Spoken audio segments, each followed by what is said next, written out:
nearly 300 million Americans tax an aging infrastructure. 250 million vehicles of every description elbow for space on our highways. Environmental concerns of the 1990s have become 21st century priorities.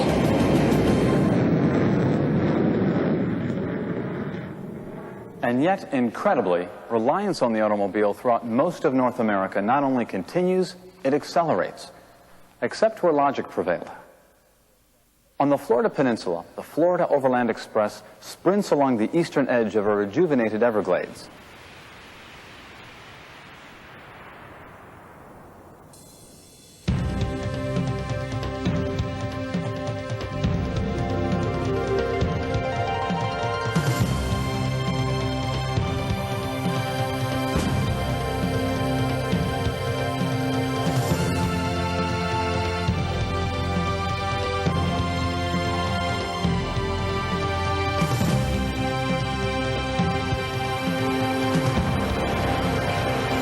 The Fox, the nation's first high-speed rail system. Barely 30 minutes out of its modern passenger terminal within the Miami Airport complex, the Fox will arrive in Orlando an hour from now. Less than 60 minutes from its Orlando departure, the Fox will breathe the still morning air of Tampa. Among the 300 passengers, business travelers, families, students, and tourists, some are just along for the ride. For them, the Florida Overland Express is the destination. The history of Florida's high-speed rail system has been well documented. Before the turn of the century, in the 1990s, the Florida Department of Transportation presented an innovative plan to make the system a reality. The idea was to create a long-term partnership with the private sector to establish an easily expandable, practical, maintainable, appreciating asset, a safe, comfortable system to immediately connect Miami, Orlando, and Tampa, and soon after, Jacksonville. Eventually, other business, tourism, and population centers would be included. It was to be an efficient system, publicly owned, privately built, and operated. The private sector partner was chosen. It was the Florida Overland Express Group, a consortium comprised of 4 of the most respected names in transportation, construction, program management, and infrastructure. There was Fluor Daniel, the largest publicly traded engineering and construction company in the United States, with unquestioned worldwide management and maintenance capabilities. They were responsible for Miami's Metromover and more than 290 other significant projects throughout the state of Florida. There was Odebrecht Contractors of Florida, civil construction experts in 21 countries on 4 continents, responsible for the expansion of Dade County's mammoth Golden Glades interchange, one of the largest and most complex interchanges in the world. There was Bombardier, a world-class manufacturer of transportation equipment and the largest provider of rail cars in North America.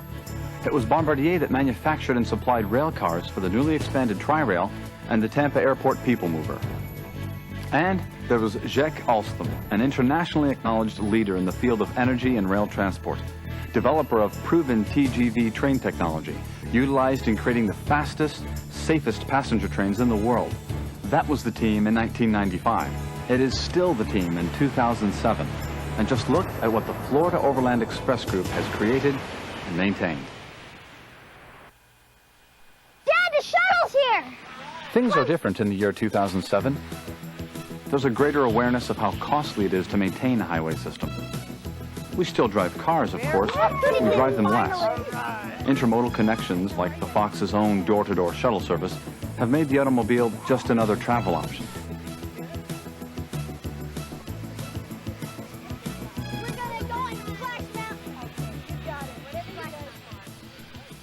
Other passengers arrive in clean, modern train stations via newly expanded bus and light rail systems. How's Dylan? Great, he says hello. So listen, as soon as we get on the train, we're going to fire off some faxes, and then we'll have some breakfast. How about breakfast first? I fax better on a full stomach. Okay, we'll make the dining car our first stop. Oh, let's go. Great. Almost there, guys. All right, here we go. Almost on the thing. All right, let's get going. Woo! All right. Bags are checked curbside. and are automatically routed with you to your final destination. Thanks. We're And looking that's forward to it. particularly convenient if you're making an airline connection. Orlando, sir. Yep, that's right. Orlando. Check it straight through for you. Thank you.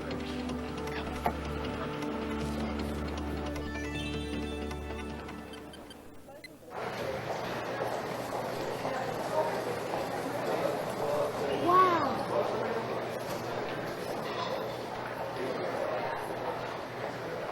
Awesome. Is Grandpa going to be on the train? No, honey, but he's waiting for us in Orlando. Is he going to take me fishing? I think he just might do that. Now arriving on track 1, the Florida Overland Express from Tampa and Orlando. Arribando en el carril número 1, el Florida Overland Express de Tampa y Orlando.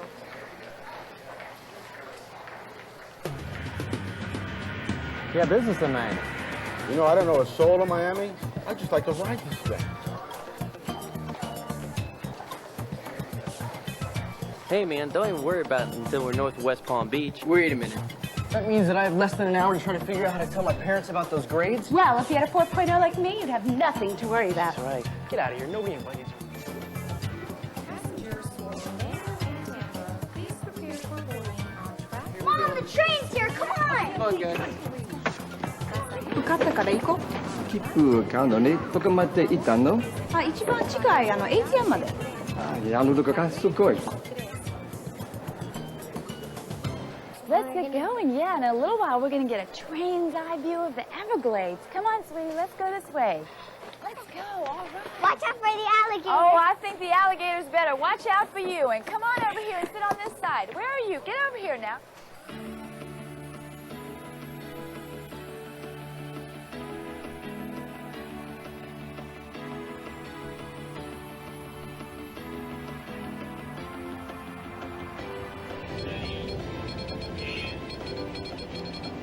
Hey, why don't you color in right over there? That looks great. Wow, I got 1,500 points. All right, good boy. Done. Is Mickey on the train? No, honey, but he's waiting for us in Orlando.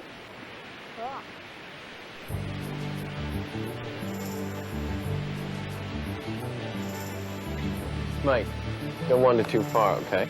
Okay, Dad. Excuse me. But I think I can figure this out. Hi, I'm Mike. What are you doing? Hi, Mike. It's a little hard to explain. Looks like a computer modem to me. Think you're pretty smart, little man, huh? Looks like you're trying to download a GIF file from the server through an ISDN fiber optic link. Like I said, I'm downloading this GIF file.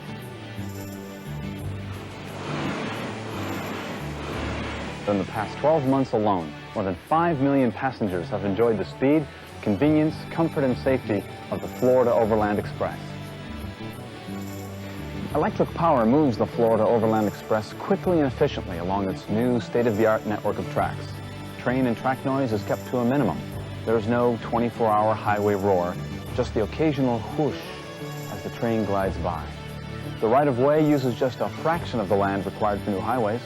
Special pass-throughs have been created for wildlife, while unobtrusive fencing keeps them safe from passing trains.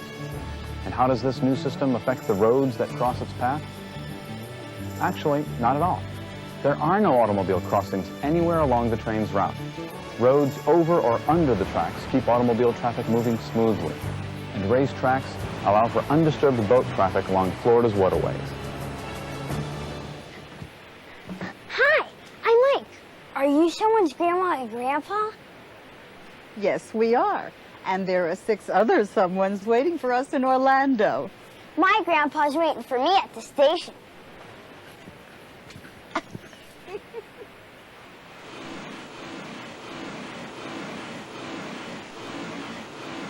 But while the Fox prides itself on its quiet presence, its impact on Florida's economy has been anything but. Construction of the system in the late 1990s and the first few years of the 21st century created thousands of new jobs for Floridians. When the system started running, additional jobs were created on the trains, in the stations, and in the construction of intermodal transportation systems that link the Florida Overland Express to airports, seaports, and most important, to the homes and businesses of Floridians everywhere. これ上に上げてくれる？はい。ありがとう。 Hi. Is this your first time on a train? ごめんね、私英語喋らないから。Yeah. It's my first time あ too. りがとうございましたと思うけど。Hi. And then there are the tourists. Not only has a high-speed rail system enabled more tourists than ever to see more of Florida than ever, it has become a tourist attraction in itself.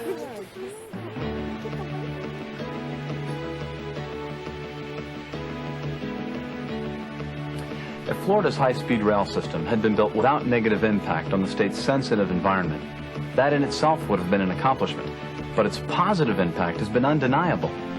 As an attractive alternative to auto travel, the system has helped improve Florida's air quality and lessen the need for highway construction. A new levee was built along the edge of the Everglades to help the Water Management District fulfill its mandate to protect the fragile environment. The levee was able to accommodate the tracks, and the benefits continue to grow. Water management groups were able to maintain freshwater within the delicate ecosystem and keep saltwater from leaching into the glades. The levee also slowed the encroachment of runaway development and served as the perfect platform for the longest new bike path in North America, the Eastern Everglades Bikeway, nearly 60 miles long from Miami to West Palm Beach.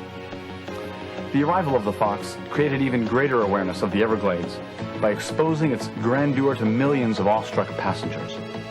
Suddenly, the Glades were everyone's concern. The Fox was a perfect match for the environment. Clean, swift, and remarkably quiet. Do you know why this train is so quiet? I don't know. Do you know? Yeah, sure. It's because It's the continuous welded rail. Tickets, please. Oh, yeah. Here you go. Here you go. 10 years ago, a high-speed rail system for the state of Florida was just a dream. In other parts of the world, the system was a reality. France had one, England and Belgium had one, and Korea's was already underway. Germany had one, and so did Japan. Spain, Sweden, Norway, and the Netherlands were also reaping the many benefits of high-speed trains. Today, Florida alone among the 50 states enjoys the Florida Overland Express. And you have every right to ask, who paid for this transportation miracle? Who made the investment of billions of dollars in Florida's future? It was a unique partnership of private and public investors. The Florida Department of Transportation treated the proposed high-speed rail system much like a highway project, except that private investors would bear much of the financial responsibility. Private sector expertise brought FDOT's vision to life by designing, financing, building, and continuing to operate the Florida Overland Express. Even though the infrastructure they built, this continually appreciating asset, is owned by the state of Florida. And the state's part of the partnership? Initially, Florida reallocated just a small portion of its annual transportation budget. Dollars derived from existing gasoline taxes and other transportation revenues. Dollars that were already earmarked for Florida transportation. By any standard, this was a sound public investment. The expertise and financial stability of the Fox Consortium members brought our high-speed railroad up to speed. The Florida Overland Express has been a financial success for the state and the residents of Florida. It has generated steadily increasing revenues and has provided a consistent flow of income to the state. By making an investment in the least intrusive form of modern transportation, Florida found the way to keep the state an attractive environment for its residents. Testing, 1, 2, 3, testing. All right, I think we are on. I think we are back here. All righty. Let me see, I think the chat's been a little, oh wow, okay, the chat, I just got the chat refreshed over here. Hello everybody, welcome aboard. It is your host and founder of this wild ride. Yes, I am back. It is me, your host, your conductor, Demetrius Villa. Welcome aboard, everyone. I am back. I am here. Okay. It has been a while, folks. I hope you guys are having a, well, I don't know if you're all having a good year, but I hope you're all having, personally, a better year than last, or at least hanging in there. That's all that we can ask for. All right, so let's see if you all can hear me well in the chat, everybody. Yes, we are. All righty. Wow, there was a lot of people here.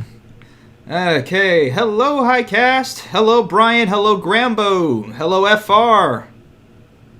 Alrighty, hello Brian, Just a Hillbilly 777, hello Clarissa Parker, hello everybody. Wow, we got a good stream over here going on so far, so that's good, and some other people are gonna come in. And just so you guys know, we do have our Discord server back on. I'm gonna put the invite over here as well. So let's go ahead, and if you guys are gonna have any problems with it, the Discord link is in the chat right now. I'll just put it back in there. So yes, we do have our own dedicated Discord server. I put out the link several times for those of you who are still in Transport server, Transport Central server. You can go ahead and migrate over to there. So it's fine. And again, we thank Transport Central for having us on there for as long as we could, so we could be able to have these calls for our live streams. But yeah, now we're back. And also, so you guys can see this as well, this video is also back as well. I will put it on mute so YouTube won't try to get me again for using the audio. But yeah, I was reminded that Little Dark Age of American Infrastructure was taken off of YouTube and a whole bunch of Little Dark Age edits, so I went ahead and put it on Odyssey. Basically what YouTube used to be like years and years ago, back in the good old days of like 05, 06, 07. You know, before Google started taking, or even before when Google started taking over, at least for the first couple of years, it was okay. Until Susan came along. And then things started to go amok. But, so, how we're going to do this stream over here, see we got, on the, ARC live stream, on the stage, we have Star Force 97, Chicago Rail Fan, we have Highcast as well. If you guys want to join in and you want to call, feel free to go ahead. I'm going to take about 15 minutes or so to get this show going and go through a couple of articles, and then what we're going to do is probably go ahead and find stuff that you guys want to talk more about, what we want to go into more content, as well as what we want to talk about on the news, because we've talked about a lot in our last video going about 2020 infrastructure. So yeah, the world's going into a pretty dark place. Let's be honest. Let's be real. It's not looking good so far. With everything that's going on, the 2020s have been a disaster for mankind as a whole, and it's gonna look a little bit worse. We just had this scare that came up from Bloomberg. If you guys have seen this, Bloomberg basically put out that Russia was invading Ukraine. And accidentally put that out. Honestly, a lot of the news wants to go ahead and push for invasion into there. And the reason why we're talking about this? What does this have to do with infrastructure? It has a lot. It has a lot to do with infrastructure because Russia has their own pipeline going through, well, not going through Ukraine, but at least to Europe, Nord Stream 2. And, well, it could be another war for oil, or it could be another war to just go ahead and keep Russia at bay. Who knows? All we can know right now is that the American people don't want another war. We do not want another war. We just lost in Afghanistan. And for people saying that, oh, you know, you're going to need F-15s and nukes to go ahead and take on the government. Well, Afghanistan didn't have either. And now they got Black Hawks and Abrams and Strykers and a whole bunch of other stuff. Yeah, well, Russia's sending BTRs and T-90s and T-72s over to Belarus and everything like that. And when I say it can get worse, yeah, it's another article from Zero Hedge. I know some people aren't too keen about Zero Hedge. I used to go to them for a long time, and I think, honestly, they're ahead of the game when it comes to a lot of the news going on. Yeah, this came out on Friday. Are you prepared for $200 per barrel oil? It wasn't that long ago that we were paying, in some places, close to $1 for gasoline back in 2020 when Russia and Saudi Arabia were going at it in terms of the oil supply. And it drove down the market because they were trying to dump oil and try to drive the price down to shake the other one off. But it seems like because with everything going on, there are so many events going in terms of, and again, the supply chain is very much the biggest, the biggest piece of news that no one is talking about, because it's insane. It really is insane what is going on with the supply chain. All right? So, I mean, yeah, we can talk about that. Yeah. So let's see what we're talking about in the comments. California. We will talk about California as well, because there's some news out about that. And let me see where we have it over here. There's an article I have on California that came out from Visalia Times Delta. It's time to put California high-speed rail back on the ballot for voters to decide future of the project. I don't think it's going to go back on the ballot. Honestly, don't think so. I mean, you never know, but let's see if we can put that right on there. There we are. Okay. There we go. I think. It's having a tough time getting into there. And the neighbor's dogs are going at it again. But yeah. There we go. Alright, yeah. So we can see most of the articles there now. Alright. So, yeah, a lot of stuff is going on. We do have new Amtrak cars that are in service, so we can talk about a lot of that stuff. So what we are going to do is this. We'll set out polls on Discord, so we can go ahead and they will be in the general chat on there. I'll go ahead and ask what topics we want to talk about next and go from there. All right, it's 8:07, and we are going to go at it pretty good time tonight. And I think it's time for a drink. Honestly do. And this world is Jamaican me crazy. So we got a red stripe. That was a good way to go into that. Yeah. Let me see if do I even have a. Usually have a bottle opener around here, but I guess not. I guess I'm gonna have to improvise something. Oh well. Yeah, we'll use that card table here. Nope, I just killed a card table. All right, let's not do that again. All right, never mind. What do we got? That's easier to open up. All right, so we got a Iron Maiden Trooper. There we go. That's one of my favorites. Can't go wrong with that, right? Yeah, we'll talk about Union Pacific and Los Angeles too, because that seems to be a pretty big topic. So yeah, we'll talk about a lot of stuff here. Honestly, because there's a lot that is going on in the market, and in the world as well. So we're gonna put some Iron Maiden Trooper. I mean, that's kind of a weird thing to talk about. I don't know if you guys are familiar with the song "The Trooper" from Iron Maiden, but yeah, it was about the charge of the what was it, the 600, the 500? What is it? The charge of the 600, the Light Brigade, the British troops that were charging in Crimea. So we could have another one of those too pretty soon, but you know, let's hope not. You know, let's just hope at least as all of us over here in the United States, you know.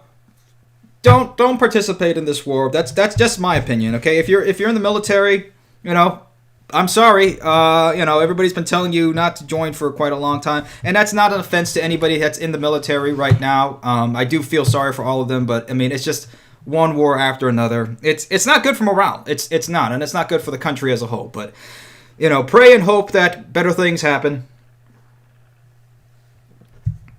That is all we can do. Okay. But let's keep going on to this. But yeah, $200 a barrel per oil. And, you know, things are getting worse. Also in Texas, the power grid is having demand again because Texas felt like freezing for 2 years in a row. Maybe that's climate change or whatever you want to call it. Maybe it's just a cold snap. And, you know, these things happen in history quite often cyclically. Whether it's El Nino effect or El Nina, you know. That can very much be what is going on, but I mean it's crazy, and that will affect the supply chain because most of Texas is running on oil and gas for electricity, so that puts more demand and people needing goods, services, you know, again. And then we're talking about food. So this came out, I believe, out of Texas A&M. Yeah, Texas A&M Agricultural, talking about Texas, projects an 80% increase for fertilizer. Okay, so again, more news, more not so good news of what's going on with the supply chain. Okay, I just want to get the bad news, most of it, out of the way first. And I do have, unfortunately, a lot of what I do have is a lot of bad news, and some other things we can talk about in terms of funding for America's infrastructure projects and transit Yeah, as we talked about that for Build Back Better. And, of course, our crumbled infrastructure. The infrastructure has crumbled. I've been driving around the roads over here in Indianapolis. So we had, a winter storm as well. And we've had about 2 feet of snow in some places still on the road. And at least here in the city proper, with the current mayor that we have in Indianapolis, let's be honest, he's been awful. He's not on the ball at all. And a lot of streets have not been, at least to this day, have not been plowed. So that's, again, keeping people at home or stuck. And again, dependent on the car, the automobile. Because American cities have become so dependent on either the automobile or you're basically going to be stuck in bus purgatory, which is more like bus hell. Okay, because at least purgatory, you have a chance of going to heaven. Hell, you're stuck. And that's the problem with transit, bus transit, at least here in the United States. There's really no chance for it to get that much better the way that it is currently run in this system. But yeah, high fertilizer prices that are going to be increasing by 80%. And again, that has to do with inflation. That has to do with the disruption in the supply chain and getting that out there. Okay, so coupled with current COOF supply chain issues, this will further stress the production environment for agriculture across the country. So imagine if you, as if you're a farmer, now being able to go ahead and grow your crops, it's going to be more expensive. So you may get out of the business, you may not. It's going to be more expensive for you. So if you do stay in the business, that means you have to increase your prices, right? Just supply and demand. This is very simple economics, okay? The cost increases, the end user price is going to increase, okay? And not only that, fertilizer and feed, it's not just bread products or wheat or anything like that. A lot of corn, a lot of soybeans, a lot of stuff like that is being used to go ahead and feed cattle, feed cows and pigs and stuff like that. Well, pigs can basically eat anything. I don't know if you guys have seen that TikTok video that was disturbing, where they're basically feeding, here in the United States, I think it was one of the big meat packaging plants. But yeah, they're basically feeding pigs a whole bunch of recycled, literally garbage. Like taking this trash can and mixing it up with like a whole bunch of stuff and just, like the stuff out of your trash can with plastics and all the stuff like that, being fed to pigs. And pigs will definitely eat anything. If any of you guys are familiar with pigs, they will dig up, eat anything. Doesn't matter if it's plastics or stuff or not. So yeah, it's food is going to get expensive across the board because of this. And the inflation issue, because we're now $30 trillion in debt, guys. Remember a long time ago when $5 trillion was such a big deal under the Bush administration? I remember teachers making a big deal about that. And of course, everybody saying, "Oh, we got to stop the debt, and we got to stop the debt." Yeah, we're $30 trillion, and we were talking about $20 trillion a couple of years ago. At this point, the money's endless right now. It's insane. Ah, man. All right, so it's 8:14, and honestly, I don't know how long this stream is gonna go for, but we're gonna have a nice chill stream. I can be up all night if I feel like, and not that I want you guys to be up all night. We'll give it a reasonable stopping point, and since I haven't been on, maybe it'll go on for 2 hours. I don't know, but can we talk about the video before the live stream began? Which video? Okay, checking into the comments over here. Oh boy, fertilizer. Yeah, and the fertilizer plant up in, Salem, North Carolina? Yeah, so that's going to affect prices as well. Las Vegas local pig farms actually feed the leftovers from the strip casino. Oh god, no. Oh man, yeah, I'm gonna start to grow my own pigs or something like that, guys. This is ridiculous. Yeah, it's getting bad out there. All right. So let's see who's in the audience right here. We got Star Force 97 with the Toho character on there. I haven't played that game. I've seen it, but like any time that I see anybody playing it, I'm like, nah. I played 1942. That was already bad enough for me, even though it was fun. But yeah, I'm not playing no Toho. We got Chicago Rail Fan. We got us. And we got KDL 2155. 2115. So we'll go in that order. All right. So we'll go ahead and invite Star Force 97 onto the stage. And Ruben may join in as well, our friend from Belgium, our engineer. He may come up later on today or tonight. So we'll have more people onto here. All right, and if you guys, again, any questions or anything you want to ask, the link is down below for the Discord channel. If you guys want to go ahead and to ask any questions or see anything you want to talk about. Okay. All right, yeah, but again, more things are happening. Tin. Supply chain fragility sends tin soaring to new highs. This was... I saw articles about this back in December. I have a whole backlog of articles, guys, from just in the last thing. And again, I've been off for a while because of everything that's gone on, and I needed a break. And I've been working, which is why the streams are on Sunday night instead of Saturdays, because I do work on Saturday. So that's what's happened. All right, so Star Force 97, you are on board. Welcome aboard. I can't hear you. I think maybe that could be due to my... let me change my... I see you're talking, but... Let me see if by any chance... I think it could be my Discord. The settings are not working over here. Give me just a bit, buddy. I had everything working except for that, unfortunately. Everything was working perfectly fine. Okay, let's see. Go back over here. User settings.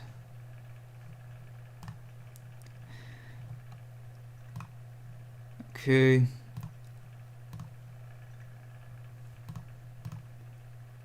All right. You see, let's check if this works. All right. I think it's working now. Can you hear me? All right. No, it's not working for me now. It's still okay. Let me see if I can put the... This is what happens when I'm using different things over here. Okay, let's see if this works now.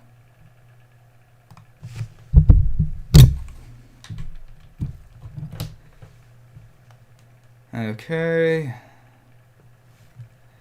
You just gotta love technical difficulties, don't you? All right, I think it's working now. All right. I think I heard something. Yes, now I can hear you. Perfect. Awesome. All righty, got it working. How's it going, man?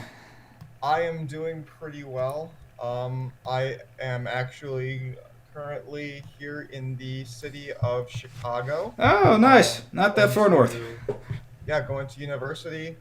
And yes, a lot of my commutes have involved taking the L, because I do travel between. I do have a couple classes that require me to take the L train, and I also unfortunately some of the things I've noticed some issues with the trains, with some of the train service in the loop, as I have the longer I've lived here in Chicago. I honestly think that the CTA should probably reconfigure how its trains go around the loop, because of congestion that it creates, and especially when there's any kind of delay along there. Yeah. It really backs up the traffic. Yeah, I've noticed that the last several times I've went to Chicago, I'll just go ahead and take a ride on the loop and just go around and go right back to the same station and get off of there. But yeah, it's always backed up, either because of some sort of altercation on the platform or on the train of some sort. Which happens a lot more in Chicago than I thought. And I mean, I'm from Miami.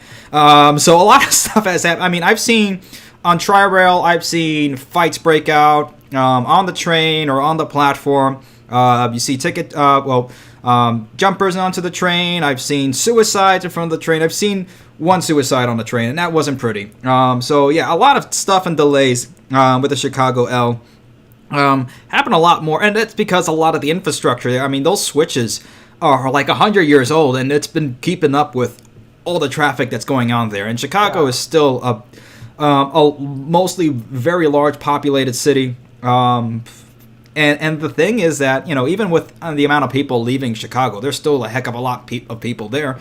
And that's the reason why a lot of people are leaving, is because that there's really no way to, or there's not enough push from the local government and the state of Illinois to go ahead and fix those issues, the infrastructure issues, in terms of the L. I mean, stuff is happening, at least with that and with Metra, but it's slow. It's really slow. I mean, to just see that a lot of those switches and a lot of the infrastructure is still standing there after 100 years and not much has happened since then is really a testament to how far behind modern politicians and infrastructure bureaucrats are in this country. Exactly. And probably the worst part about this was the Red Line here in Chicago is among the busiest subway lines, probably the busiest subway line on the system. But it's had its fair share, despite it being a through service going from the northern neighborhoods to the southern neighborhoods. It's really developed a bad reputation for just weird happenings and just crime in general. Like, I've heard a lot of crazy stories about the Red Line. Yeah. And unfortunately, I ended up being the victim of a robbery at a Red Line station, which happens to be right outside of where I live right now. Yeah, man. I'm sorry to hear about that. Yeah. And again, it's with Chicago's laws when it comes to defending yourself of any sort or having at least a gun permit or anything like that. It makes it almost impossible to defend yourself. Yeah, it's tough. I'll tell you that. Yeah, absolutely, and that's why I'll usually take some other form of transportation. I usually try to stay on the elevated lines these days, or if I were to take like the Red Line or the Blue Line in the subway, I would usually try to travel in a group. Yeah. So, from your perspective, what do you think could be done better, at least one step ahead, to start fixing up? Like, let's say you all of a sudden became the head of Metro or the head of of the transportation board in the city of Chicago. What would be some of the steps you would take? Yeah, well, to start with, I would say I would just start with a kind of a bit of a rerouting of the L lines that go around the loop, because about half of Chicago's L lines travel all the way around the loop and travel into the loop, travel all the way around it, and then travel back to its origin point. And because of that, it gives a lot more creates a lot more risk for train traffic. Right. So my thinking is to merge the orange line with the brown line and have it run on one side. Have it run on the one side of the loop where it goes down, where it goes to the left and the west and south parts of the loop, of the actual loop, and then have the green and pink lines be on the north and eastern portions of the loop, and have the pink line travel along one of the branches of the green line, and the green line would be able to use the other branch, and I feel like that can actually help to ease congestion, because there won't be as many opportunities for interference, and then have the purple line run full time instead of just run on rush hours, and have only that train travel all the way around the loop. Yeah, and I put up a map over here so everybody in the YouTube stream can be able to see. But yeah, you can see over here how the green line sort of goes around, and it's not as big of a system as, let's say, Tokyo's metro system, where there are a lot of different companies running some of the lines, and some of them do go on the same lines, or some of them, and those rights of ways are massive. Chicago is not that large, or at least the L is not that large across to have so many trains and so much traffic going back and forth. With what Star Force is saying, there are so many trains going over here. This is the loop line over here. So many of them coming in from different lines, just going ahead and colliding over here, which just creates a massive bottleneck in so many places. And if one train has one issue, well, it's going to cause another issue for another train to go ahead and move over there. So yeah, yeah. Alrighty, man. Yeah. Oh. Yeah.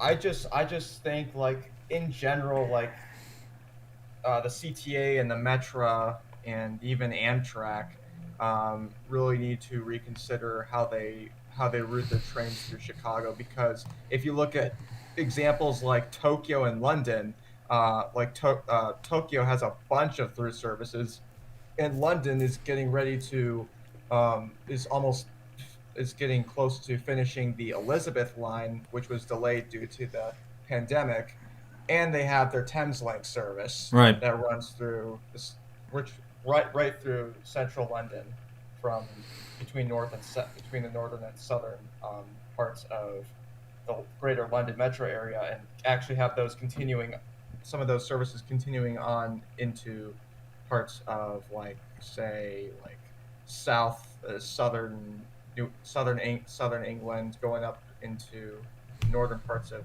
England up to those cities. So I think that's one of the things that Chicago really suffers from the most, because our only through services is really the red and blue one. It's really the red and green lines. Right. Yeah. There's a lot that can be done without building anything new. It just has to do with rerouting and scheduling differences, and also just a better management of delays and stuff like that. Because a lot of delays just happen for a lot of dumb and stupid reasons on a lot of these lines. And that's the thing. It builds up when you have... I remember I was reading in one of those books, but anything, it's like when one large accident happens, is because a lot of miniature mishaps start to build up, and then that's when something bad happens. So making sure of eliminating all of those small mishaps. I mean, look at on the Tokyo subway for example, on the metro, where you're having people going ahead and the conductors pointing at certain things that they're doing. Going ahead and saying exactly to what speed they're moving the train to. It's like you're now moving to 60 kilometers an hour, now going to 100 kilometers an hour, and pointing at what they're doing. And that studies have shown that things like that decreases accidents and mishaps something like around 80% or something like that. So, I mean, it doesn't mean to go ahead and say, well, let's have, like, every American going ahead and pointing at stuff and like that. But no, it's just small things like that. And a system like that doesn't cost enough. Of course, if we try to implement something like that, our governments will find a way to go ahead and make it cost, several $1 million to go ahead and implement a system to teach people how to point. The government will literally do that. But yeah, again, small things like that, and I agree. But again, thank you for coming on. I appreciate it. Yeah, thank you so much. I just really wanted to give my input on the current transit situation we have here in the Chicago Metro, and basically this is going to affect the Midwest as a whole. Yeah. If those small changes can be made, it can reap a lot of benefits. Yep, and that will definitely go ahead and ripple out and give positive effects to everybody else to at least follow through with. Yep. All right. Well, then again, hey, I appreciate it. Thank you for coming on. Yeah, thank you so much. All righty. Good night. Good night. Okay, so, let's see what we have here. Doesn't Tokyo have far more elevated rail beds than Chicago Metro? Yeah, there's a lot of elevated stuff in there. As Tokyo goes over on grade and also below grade in certain areas. It just goes back and forth. And being someone who experienced that system pretty full on, I mean, there's a lot to do it. But yeah, I mean, and again, guys, that's a lot of the issues when it comes to that. It's really mismanagement in the United States. And let's hear, since we're talking about that real quickly, here is an article back from 2018 from the New York Post, and I do have several articles on this. Why building trains in New York costs more than any other city. So in the video leading up to infrastructure in 2022 in the United States and why it's so expensive to build here in the United States, there's a lot of reasons. A lot of them is consultant fees. And that's the thing. There are so many consultants in the United States. I mean, you can be a consultant, and it's, it's not to go ahead and bash, because I know some people who are consultants, and they're pretty good people. But I honestly think that in many fields, it is very oversaturated, and it's very easy to become a consultant, honestly, and especially when people don't have enough jobs right now, like not enough real jobs anymore, so, they'll go ahead and become a consultant. Again, it's not bashing the field of consultant, honestly. If you find a way to go ahead and make money, and that's one way to do it, by all means, do it and take advantage of that, as possible as the market allows it. But let's talk about this a bit. And again, Manhattan's Pennsylvania station fills few New Yorkers with civic pride. Talking about that again, we've discussed Penn Station plenty of times. Honestly, we have. Oh, I forgot it's the Super Bowl today. I don't care anymore about the Super Bowl. Honestly, I haven't really cared about sports in such a while. But yeah, we put this in the video as well.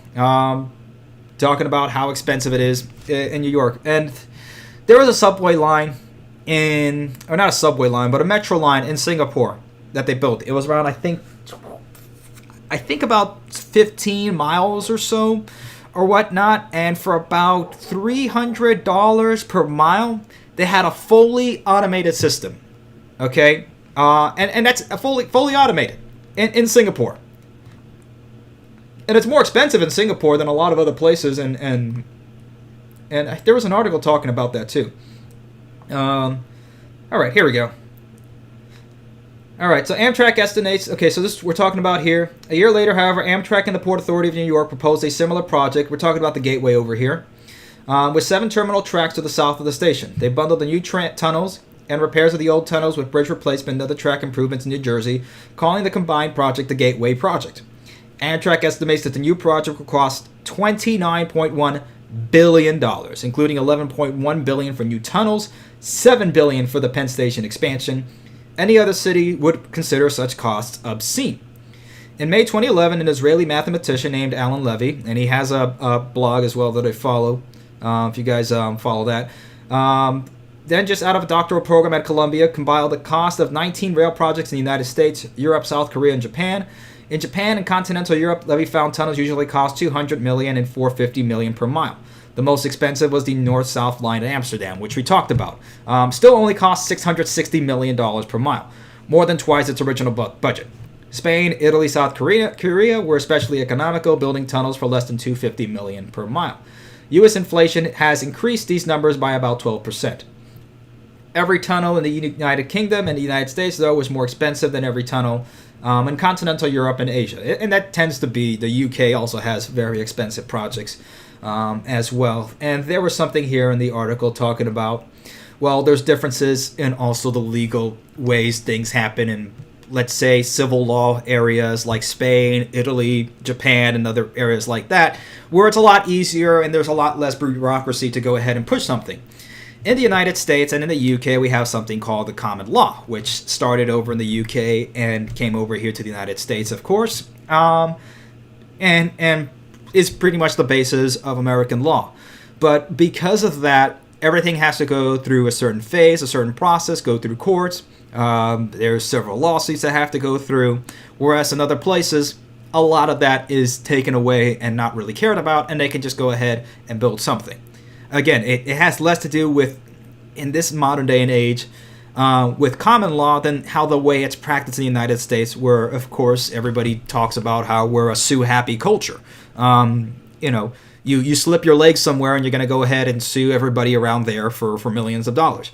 In other countries, that's not possible. So that's one reason why, too. So let's see. So apologists for New York sometimes claim the city's pre-existing infrastructure, geology, and high land values make construction difficult.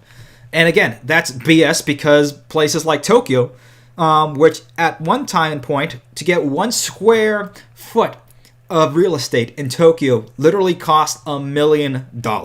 I think back in 1991 or 92, we were at the place in Tokyo that actually had that plaque there. This was the most expensive piece of land in the world, basically saying that. So yeah, that's a whole bunch of BS. And again, over here, indeed, more difficult water crossings in Japan and Europe have cost far less than Gateway. For example, the Seikan Tunnel, built between 1971 and 1988 to carry trains between the Japanese islands of Honshu and Hokkaido, runs 33.5 miles and cost about $6.7 billion, the whole entire thing. So, yeah, 33.5 miles between, and this was back in the 70s and 80s. It took a good while to do that. Between Honshu and Hokkaido for 33.5 miles, $6.7 billion, which here in the United States, and that's with Japanese inflation, yeah, so that's in current 2018 dollars over there. Not too current with 2022 dollars, but you all get the point. But look at New York. It's insane. To go ahead and build the Gateway, we're talking about. Let's see, we just missed it over here. Was it $29 billion? Yeah, $29 billion. $29 billion. Okay, so that's close to triple the cost of what Japan built back in the 70s and 80s. And it will probably take 20 years for New York to go ahead and build that at the current rate. It's insane. And people are talking about it, but there's not much being done about it. And there's not enough people talking about it. I'm one of the few talking about this as well on YouTube with some other people. And that's something people have wanted me to do, is to go on other channels or have other channels come on here and talk about other stuff as well. And definitely I have been open to that. I've just been... Things happen and throw everything awry. That's always the problem when it comes to me and the American Rail Club, unfortunately. Which Holly had a point. I should be doing a lot better when it comes to delegating more power out, which is why we're...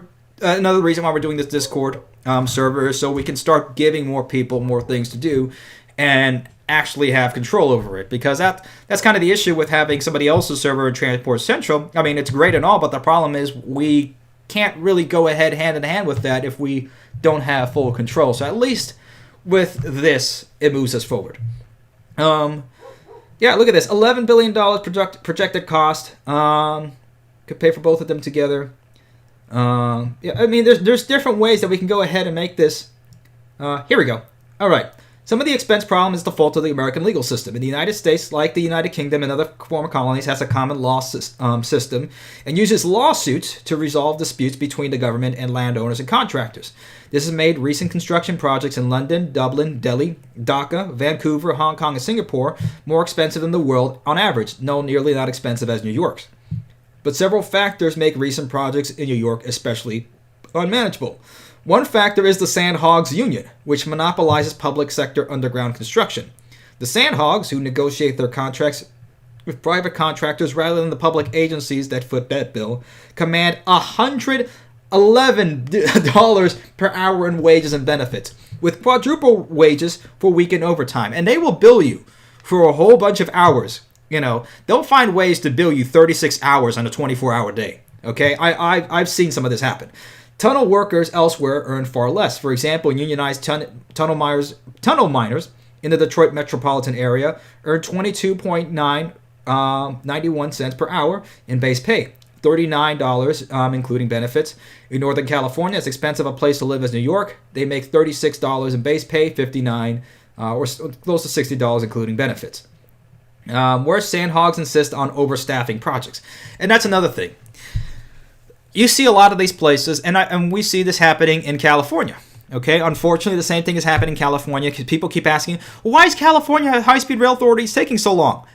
This article is exactly what is going on in California. They'll go ahead and hire a whole bunch of people, and they'll go ahead and delay, and push it forward, because the more and more that you can push a project, the longer it takes, the more you're going to get paid per the hour, right? You know, if you're working in retail or something like that, you know, you're not getting paid by commission and stuff like that. You can just stand there like, hey, I get paid by the hour, you know. You can stay here all you want. Well, it's the same sort of mentality when it comes to this, unfortunately.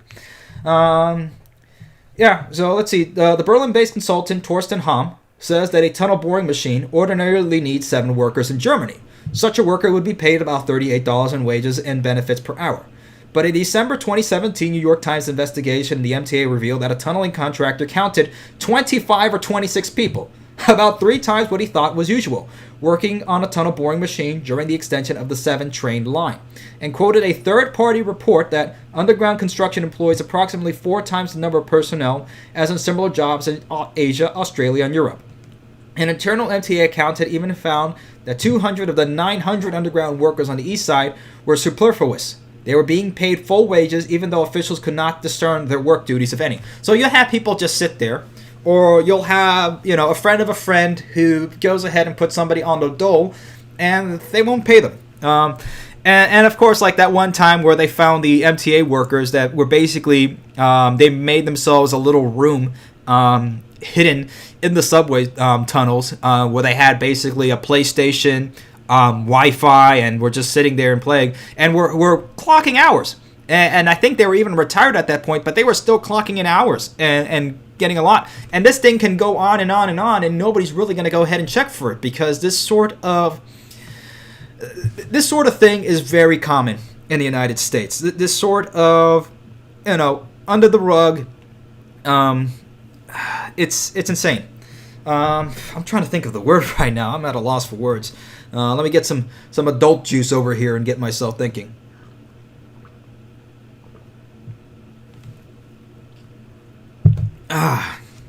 Here we are. Yeah. Still thinking here. But this is the sort of stuff that happens in the United States, right? It's yeah. This is exactly what happens. And a lot of, unfortunately, the unions, the way they work in the United States, most of the unions don't go ahead and actually support the workers in the union, right? It's more of the unions going ahead and extracting more money in order to go ahead and vie for more political power within an industry. They're not there to go ahead and push for the workers. They will do it, at some point or another, to go ahead and pay their due, put their due fees to use. But most of the time, they're not really doing that, right? Because if the unions really had a backbone in this country, we'd still be having factories here in the United States. Okay, they would have gone ahead and lobbied to Congress to make sure that it wouldn't go to China or anything like that. But no, they were probably paid off by a lot of these large companies, which GM and a lot of these companies do also pay a lot of these unions to either shut up or put up. And the union bosses are perfectly fine with that, because hey, they're the ones that run it. They're the ones that get paid the big bucks. It doesn't matter if Joe Minnesota, who's working at a GM plant, and he's making $30 an hour and then paying $10 in fees or whatnot per week out of that. He's not getting anything, and it doesn't matter because he's not going to change anything. Yeah, it's unfortunate. It really is. I'm still trying to think of the word. Honestly, I don't know why it's that one word.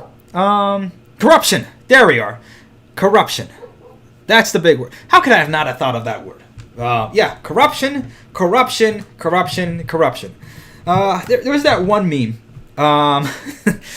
That one meme where it basically points the United States and Europe. It's like, where corruption is illegal, but you can only call it, if you call it lobbying, it's now legal.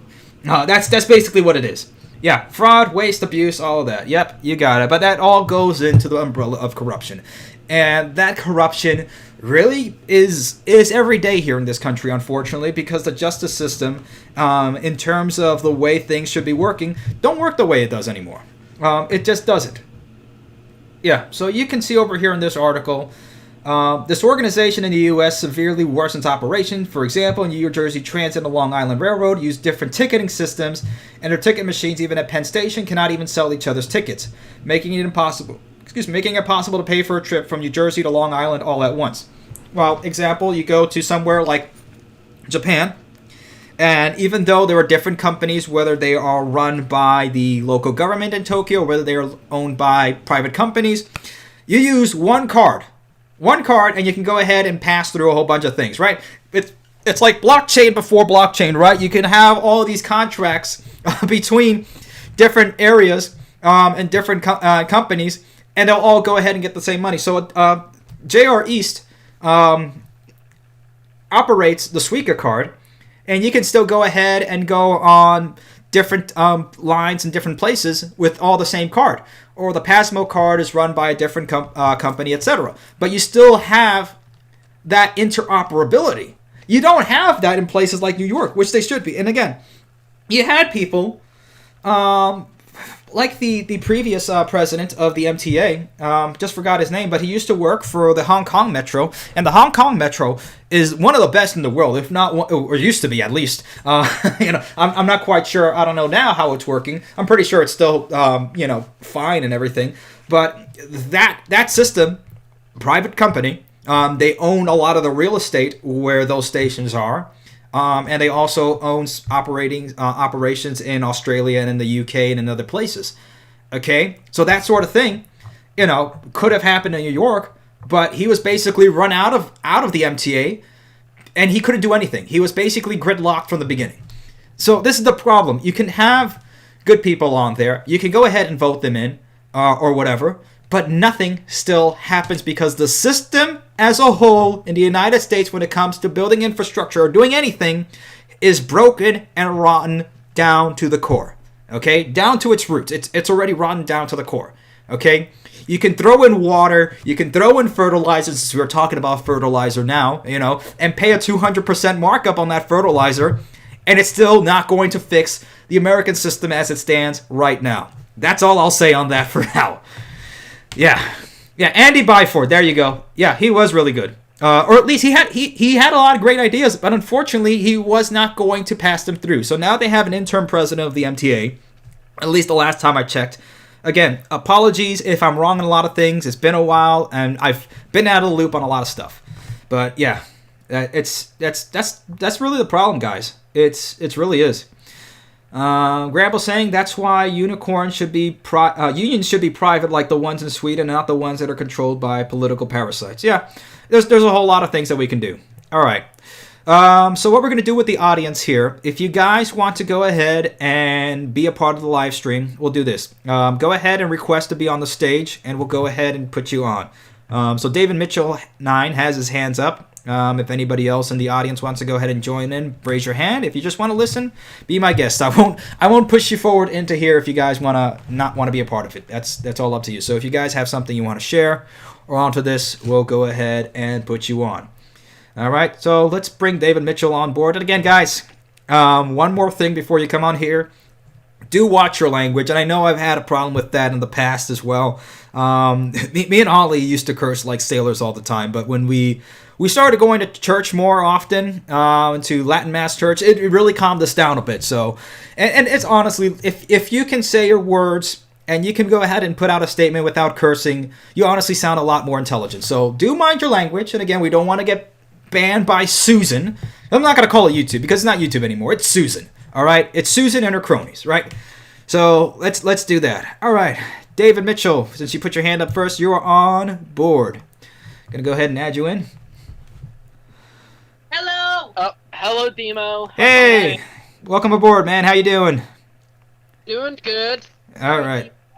You remember a couple of live streams ago that I said everything is going to get worse before it gets better? Yep, and I've said the same thing too. Everything is going to get worse before it gets better, unfortunately. And you remember that I said that there were going to be more fallen flags before everything get better? I'm sorry, you were a little bit too high on that part. What was the last part you said? There was going to be more what? You remember when I said that there were going to be more fallen flags before all of this is over with? More fallen flags, right? Yeah. Yeah, I think so. Flag Railroad. Okay. Atwood Railroad is now a fallen flag. All right. It's Montana Rail Link. Okay, so you're talking about some of the shorter line companies and Class 3s that are starting to disappear or get Class 2. or Class 2s. Okay. What happened is Montana Rail Link did over a year ago, back in 2021, were on the verge of becoming a Class 1, and now they are a fallen flag. Right. Like, they are in operation, and BNSF is taking over. Yeah. And reason why I say that it's wrong is because BNSF actually screwed them head over heel, because all their interchanges were with BNSF. They had no interchanges with our railroad. So BNSF straight up screwed them head over heel. Yeah, and I honestly, a lot of that stuff happens with the larger companies. And I talked a little bit about that, especially the way PTR has been implemented, because there's been more accidents happening when it comes to freight railroads. Here in Indianapolis, or just right outside Indianapolis in Wayne Township, we just had a derailment that happened, I believe back on the 28th of January. It wasn't that long ago. But yeah, it was a complete mess, and it's because we're overrunning and overusing our infrastructure. It's like if you're driving a car and all the warning lights are going on, go ahead and, you got to change out the oil. You got to, do some work on the engine. The timing belt's about to slip off and you're about to go ahead and eat your cams and pistons, But they're just keep on running it, and they're running stuff to the ground. Well, it PSR for you. Why a lot of people, even rail fan in the railroad community, hate it. Yeah. It's that's the reason why. Because let's be honest, PSR is a cancer to our rail system. Yeah, and it's the way things used to be run, with at least respect to the workers, to the conductors, to the engineers, to the drivers, to everybody. There was at least more respect for at least the personnel, right? And you see this across the board. This is an older article, but I have here, Amazon burns through workers so quickly that executives are worried they'll run out of people to employ, according to a new report. And it's a sort of burnout, which is, why people aren't going to work. And this is the sort of thing that's not just happening in the railroad industry. It's happening nationwide throughout every single industry, that people are getting burnt out. BNSF is getting flack right now for they tried to job a lot of employers are actually quitting right now because BNSF is trying to get one-man crews. They're trying to get one-man crew operating trains, or they're trying to get the Senate to allow them to do one-man crews. Yeah, and that's been the sort of anybody going on vacation or taking time off. Right, and that's been something that has been going on for quite a bit. They say that, with the way artificial intelligence has run and that we're implementing on our trains, we can go ahead and run this with only one person. It's still a lot. It's not like we're doing it with one truck. And even with the trucking industry, self-driving trucks is not going to happen for quite a while, no matter how good the technology is. I just wish someone can smack some common sense in these baboons, It's not going to happen, and you can. I mean, that's the problem. Common sense is not going to be smacked in them without, no matter how many accidents or how many people's lives or explosions of oil cars or how many things are destroyed. And what they get fined by the government. Yeah, David, they're not going to be bought out by the government no matter what. And if they do get bought out by the government, they'll get bailed out by the government. We've seen this in 2008 with the banking industry. We've seen this happen with just recently in the own crisis that we've gone through. I mean, the millennial generation has gone through, two major recessions at this point. When honestly, I do think the 2008 recession never ended, honestly. And it's just continued on. I agree with that.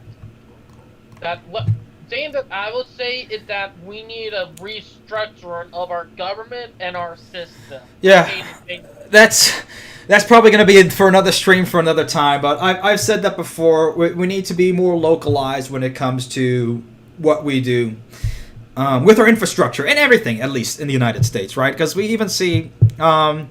And let's talk about my home state of Florida. Ron DeSantis, the governor there, was talking about, and a lot of the talk sounded sort of like sedition talk in a sense, right? Or not sedition, but separation talk in a sense that, Florida's responsible for its own citizens, not Washington, D.C. And you're going to see a lot of states happen like this, whether they be Democrat-run or Republican-run. D.C. in itself has been a failure no matter which party.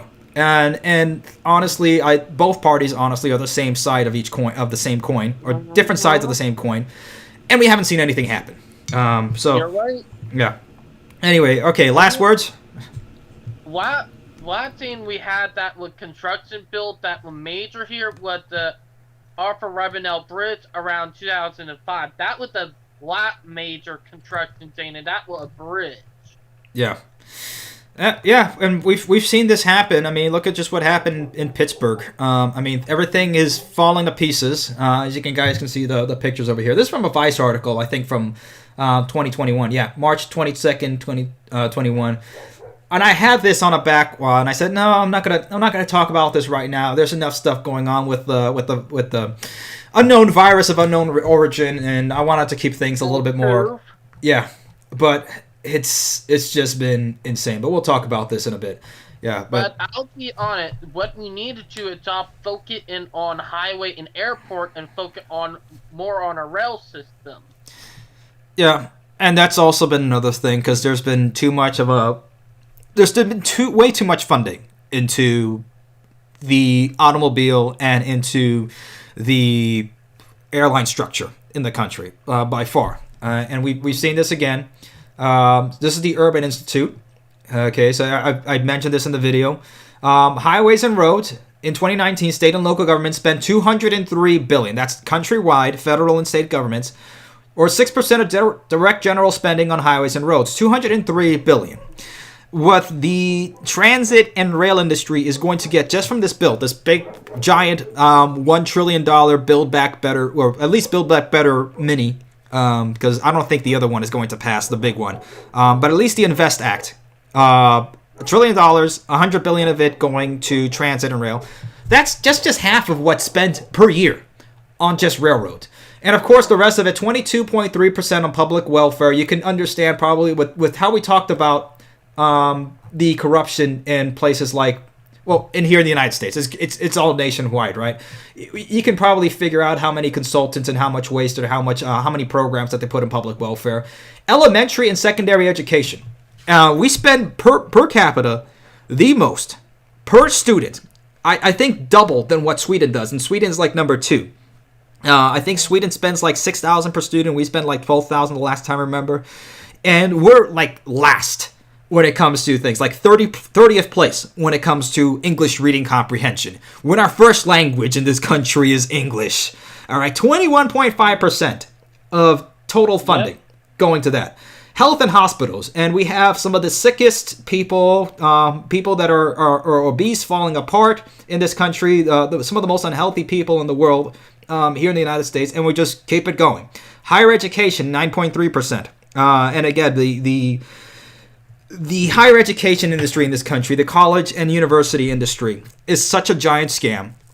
Okay, so imagine, you're a big, like Harvard, they have about, $200 billion in their endowment, so they have more in their endowment than what most of Africa combined has as a whole, GDP as a whole. So they could pay for every student for the next 100 years or so.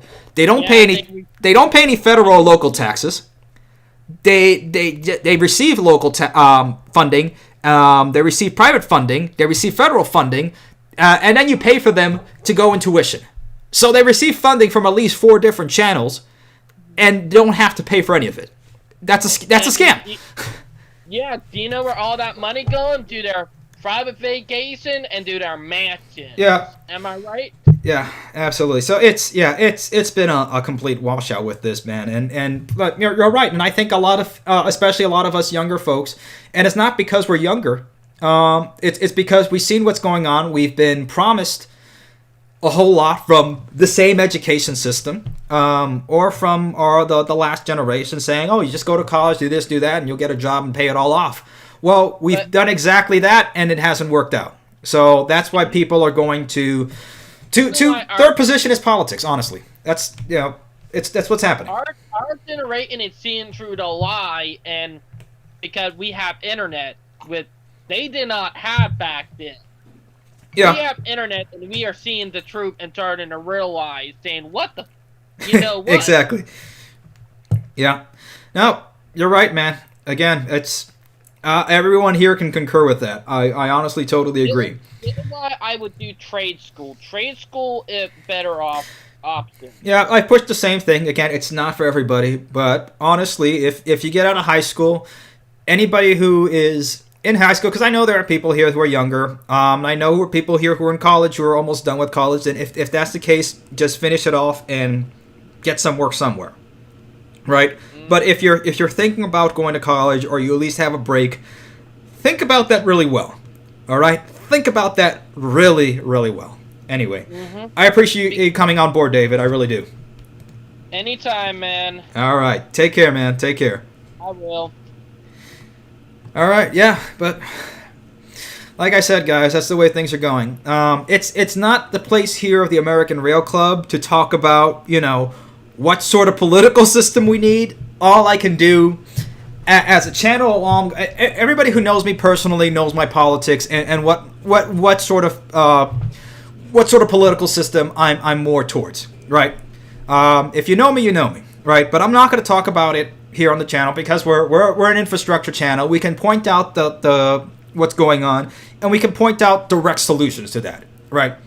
I'm not going to go ahead and put out 100 questions and answers for what we can do to fix the American political system, okay? Because I'll be here until next week, and I will go ahead and drink as many Rain and Bang energy drinks to go ahead and bang out everything that I need to say about the American political system. And I've been in it. I've been in the muck of it. I've seen it. Yeah, and I'm not even 30 years old yet. I think once people see it, you know enough, because people. And here's the thing, guys. There's a lot of older folks out there that some of them do know a lot. But because you get older doesn't mean you necessarily get wiser. And there's a lot of older folks who have been in the system for quite a while, and because they've just been on it and they've reaped the benefits, they're really blindsided to all the corruption and all the terrible ways it's affecting their constituents and the system itself and the country as a whole.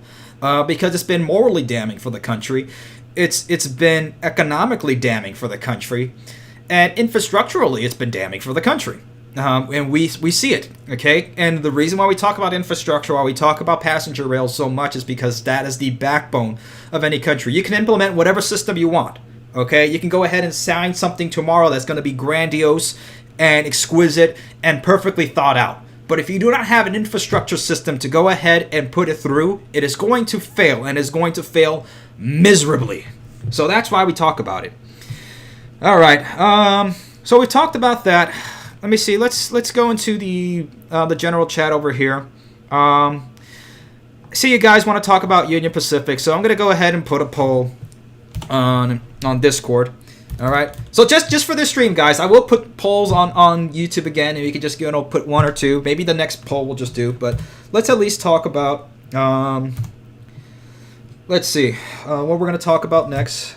Next topic. I know it's. I'm trying thinking of what good news that we could talk about. I mean, we could talk about Brightline West, and we can talk about other stuff like that. All right. So let's put Union Pacific, because some people want to talk about what's going on there. In California. Let's see. Okay. Let's go ahead over here. Next topic of discussion. Let's see. Number 1. Pacific.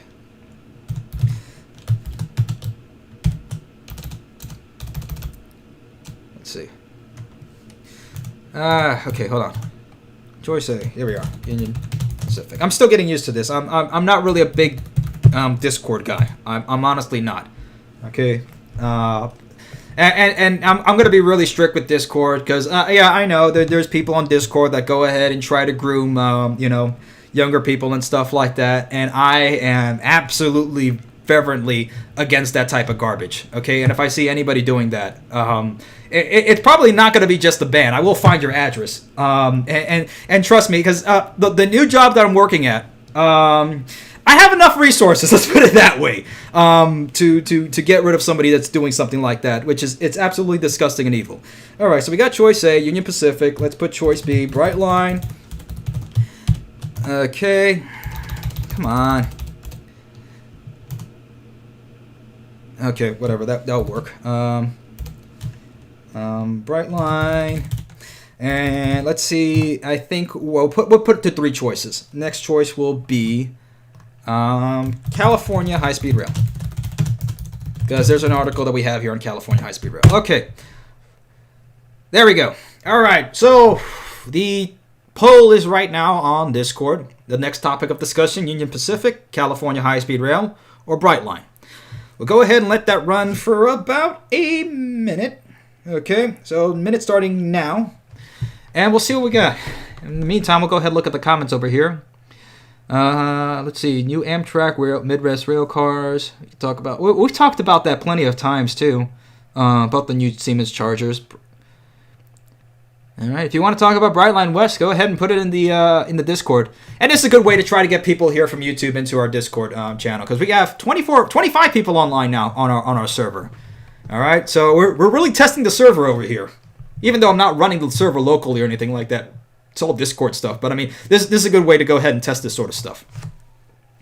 All right, we got about 20 seconds left.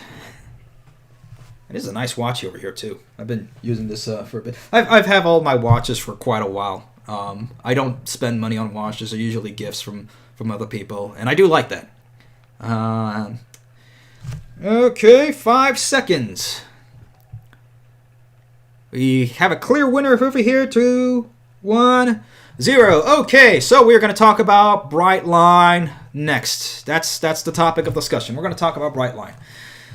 All right, some good news, guys. Some good news. Finally, some good news. And after this article, we will go back over to the stage as well. So yeah, Brightline West is making progress. Thank goodness. There's something good happening in this country, right? There is something good happening in this country. It unironically has the name Brightline, for a bright, shining future for tomorrow. It's just fantastic, guys. I'm hoping, and I'm praying, hoping that this actually does pan out. And I do have confidence in Brightline, because the thing about Brightline is that they don't have to prove that they can build this. They already have proof. Okay, you can go down to South Florida. You can go ahead and ride a Brightline train. Well, I don't know if they. I think they have some rides going on now. Let's actually go to Brightline.com. I think they have a live train tracker. Let's go to the website over here. Let's scurry around the website for a little bit here. Yeah, you can go ahead, buy some tickets right now. Okay, you can go ahead and look at. I gotta show you guys this picture. Look at this. This is the most boomer thing ever. Come on, honey, let's go ahead and spend our whole retirement plan on the boat show over here. We gotta buy another boat so Timmy and Tommy can go ahead and starve to death while they're paying for their college loans. Isn't this great? You know, wasn't it great back at that time in '69 where we go ahead and screwed each other in that mud hole in New York? That was great. Now we can go ahead and just waste the rest of this future here. I'm sorry, it had to be said. I know I beat on that generation a lot, but I mean, hey, you know, it's I'm sorry. It just had to be said. That was just a funny picture. I mean, they could have put a family going to the boat show. I don't know why they had to pick two old,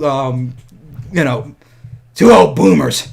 No offense to the boomers. You know, we love the boomers who love this channel. Okay, I can say a whole lot of crappy things about millennials too. I hate everybody. I not like literally hate everybody, but I can hate on everybody. Okay, that's me. Like Holly was surprised of like how many names I could come up with, like somebody or some sort of group or anything like that. You know, but I don't mean it out of malice. You know, it's fun. It's funny.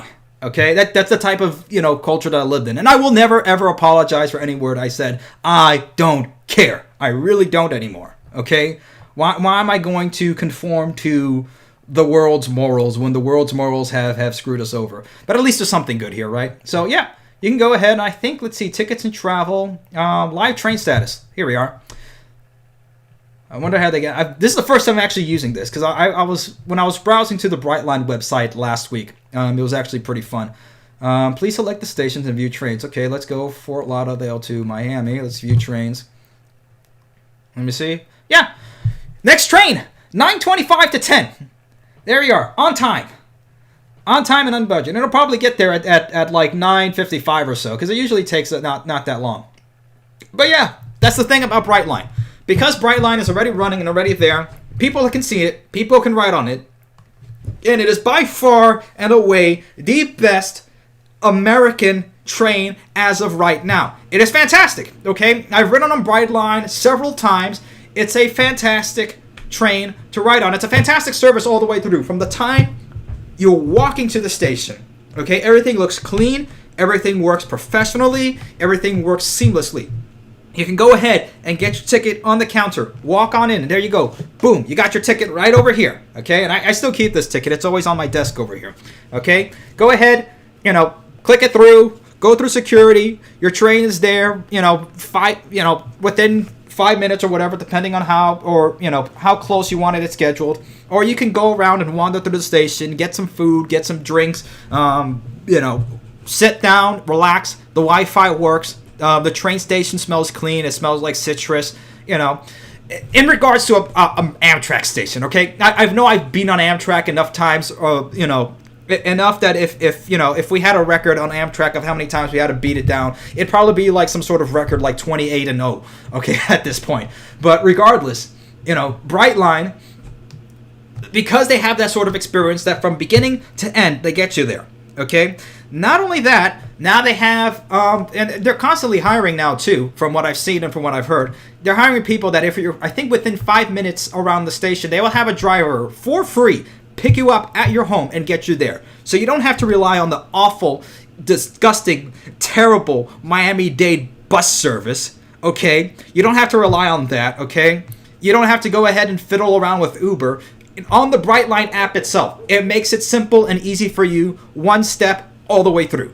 That's the sort of thinking we need, okay? And that's why I have faith in Brightline, and why a lot of people have hope in Brightline. And this is why it's been pushed a lot. And every time I see these Congress meetings or these live meetings with the Department of Transportation, everybody wants Brightline to come to the neck of the woods. Whether they are Republican, whether they are Democrat, whether they are middle of the road, okay? Whether they are kooky, insane, high on cocaine, or anything like that, everybody wants Brightline, okay? Because it is the hot thing right now, and it works, okay? We've seen it work, okay? Yes, do people keep getting, does people keep crashing onto Brightline? Absolutely. Let's just play that again because that was funny. By the way, this is the only little thing of humor that I've had in the last Smiling Friends, okay? Because I love Michael Cusack, his animations. I've followed that for like 10 years, and some of the other stuff from what's his name? Not Psychic Pebbles. But yeah, I mean, this was the best thing that has come out on Adult Swim since maybe older Robot Chicken and $1 Million Extreme. So. And this meme has just been blowing up. Here, listen. Pip, I know it's our job to help this guy and everything, but I think this guy's a lost cause. He's obviously made up his mind. Why don't we just cut our losses? I know, yeah. It's terrible. It's how could you put that? You know what? Because people are ridiculous and insane in Miami sometimes. Okay, it's Florida man for a reason. Okay. People don't put on their turn signals, and it's been a known thing that people in Miami drive absolutely insane. That guy could have just stayed there, He could have gone forward. There's no crossing gate, forward of the car. So if he wanted to go 5 seconds earlier, he could have just stepped on the gas, and just gone on over there, and he would have been fine. But instead, he waited for the train, right into the train. Unbelievable. But it's insane. But that's the thing about Brightline. It's not Brightline's fault at all. Okay, and people know that. And I think the articles of crash on Brightline or Brightline hits a train. Brightline did not hit the car. Okay, the car got in front of the Brightline train, or the person or pedestrian got in front of the train. Okay, and I really hate the excuses like, oh, but it doesn't have any horns or anything like that. You can very much hear and feel a train like that coming, okay? Yes, it's not a freight train, obviously, but you can still feel that coming, okay? That's absolutely no excuse for anybody that keeps hitting into trains. And I feel sorry for the people who get hit by them.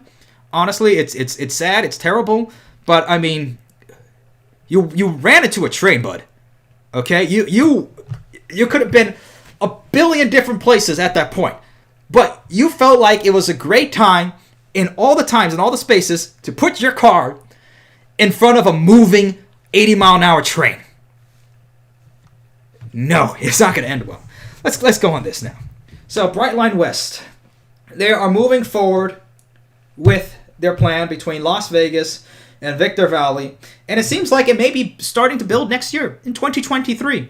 And I've in the last 5 years or so, talking about like, oh, something's going to happen in 2021 or 2023.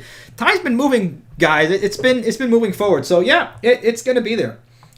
So, Brightline hopes the FRA will approve an environmental permit. And again, we talked about how much we hate these EIS studies, how long they take, that it shouldn't take that long to get an EIS study, but that's the way our system works now, unfortunately, for better or for worse, obviously for worse.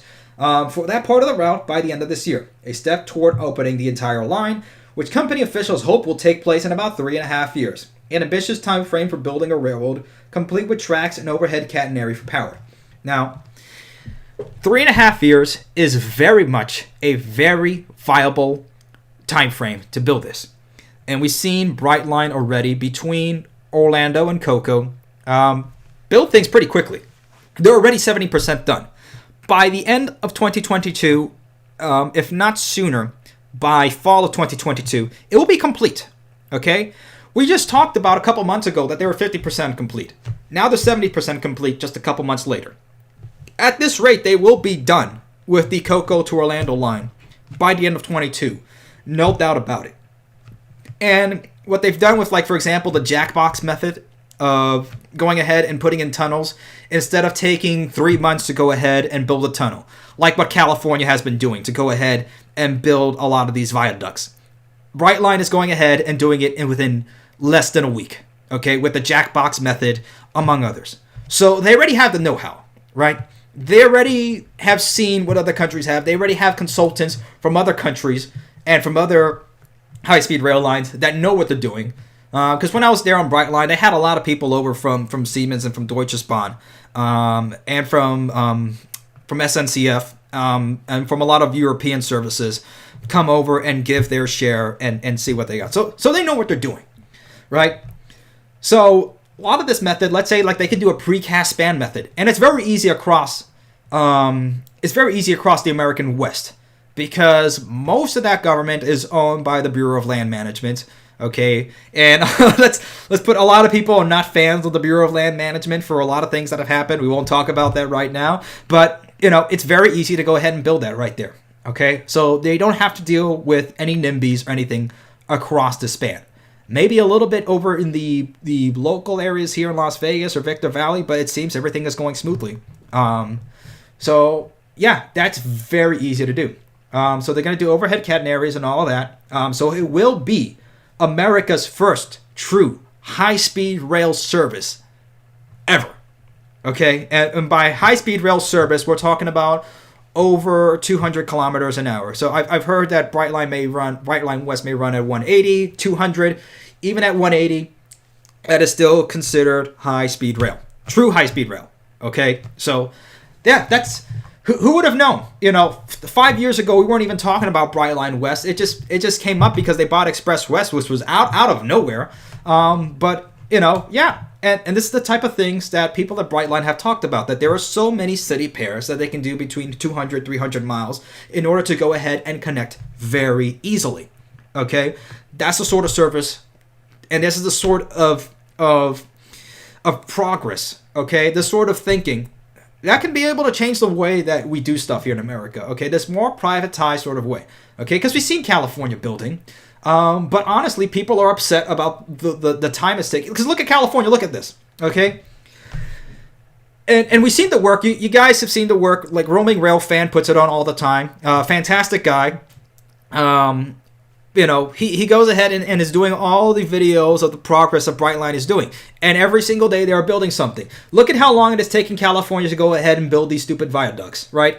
And I say they're stupid viaducts because they don't even have rails on them or anything like that. They're just building the viaducts first, and then they'll go ahead and get another contractor, another consultant to go ahead and say, well, what type of rails can we use for this, guys? What can we do to go ahead and put the rails on this? What can we do? And they'll go ahead and think about it and sit on their ass. That's not a curse word, by the way, okay? Okay, it's in the good book. It's in the good book. Okay, and I don't mean to use it that way, but I mean ass is in there. Okay, they can be a donkey about it and sit on their donkeys or whatever. Okay, they're sitting on their ass to do absolutely nothing, and that's the problem. It has taken 7 years, and all they have is viaducts with no steel rails at all whatsoever. Meanwhile, Brightline, who started about 2 or 3 years ago on the Orlando extension, is almost done. Almost done.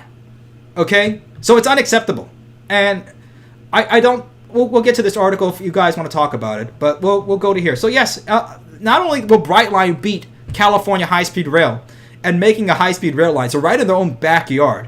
Okay, that is the most Brightline's just gonna be T-posing over here in California while they're still sitting on their thumbs, figuring out how they can go ahead and exploit the normal Californian for taxpayer money. But this is it's insane. So again, Eden said that the Brightline high-speed rail project is at the 1 yard line, and this is found over here. He began his report with a question: could 2022 finally be the year construction on the long-discussed high-speed train between Las Vegas and Southern California gets underway?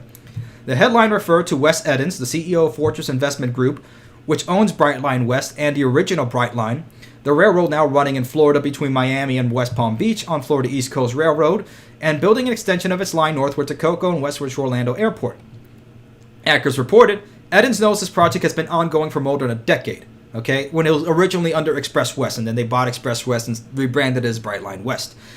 I don't know if it will still be called Brightline West over there, or it will be something else owned by Brightline. Who knows? It's obviously not going to be Virgin anymore. That whole thing is done and gone with. I haven't heard any news on what the lawsuit is going on with Virgin.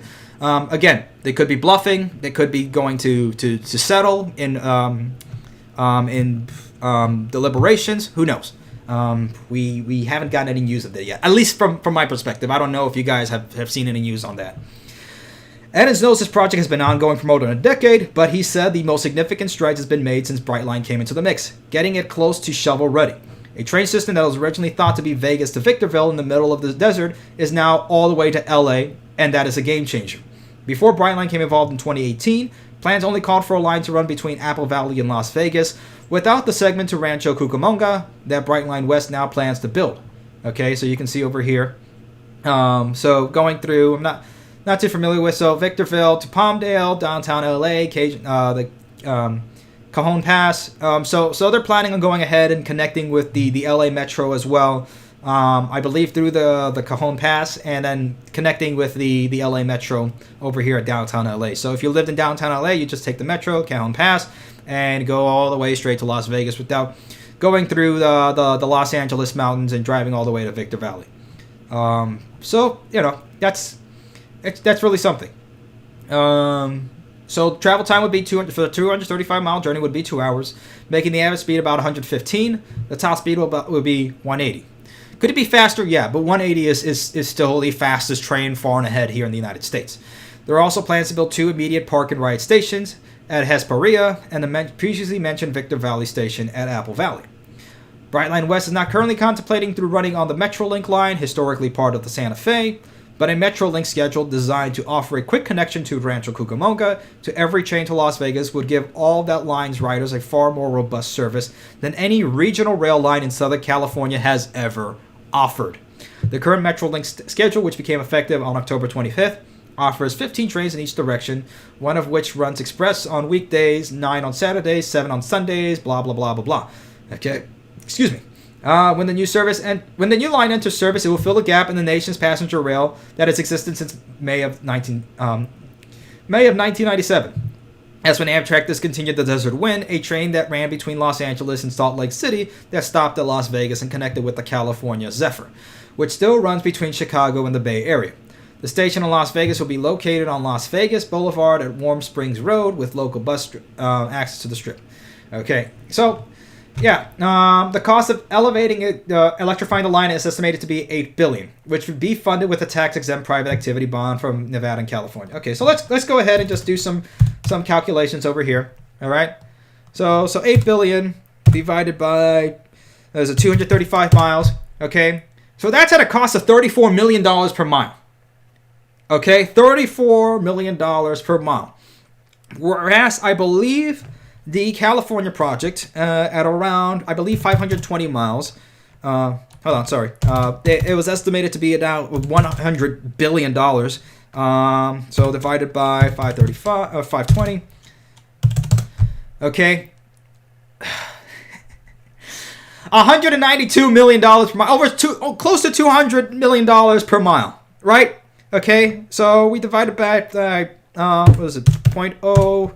Let's just round it up to 0.036. Okay. So that is 5 times the cost. 5 times the cost of what Brightline is estimating to do. Okay. Even if Brightline goes twice their budget. Okay. And it becomes $16 billion. Okay. California will still be running at close to 3 times the cost. Okay? So there's no excuse. All right? This should be the way things should be running. Okay? At this point, you know, I support California in getting a high-speed rail project done. Okay? Now, notice what I said. I support California getting a high-speed rail project done. Just like I support every other state having their own high-speed rail project. I do not support the way that they are doing it at this present time right now, which is ticking off a lot of people. Okay? I don't think it's going to stop. That's the reality of it. I think they're building on it, and that's perfectly fine, you know, and in their view. But, you know, if this happens, if Brightline happens, and I've said this before, it's going to disrupt a lot of it. And I think then at that point, I think it will be a very fair thing for California to go ahead and say, hey, you know, you've been planning California high-speed rail for since the 1990s at the present state that it's in as the California High-Speed Rail Authority, which was established in 1997, I believe. I correct me if I'm wrong there. But if Brightline goes ahead and completely mogs the California High-Speed Rail Authority in building this and getting it done, okay, it is going to be political hell for California, okay? Not that anything will get done, because California's already bad.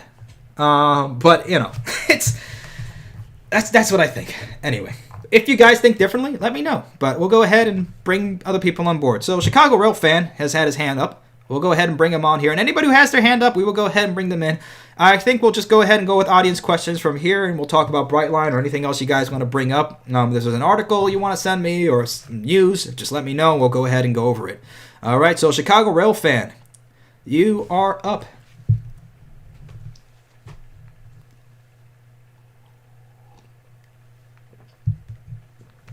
Let's see what Gramble said here. I mean, it's just a waste of resources.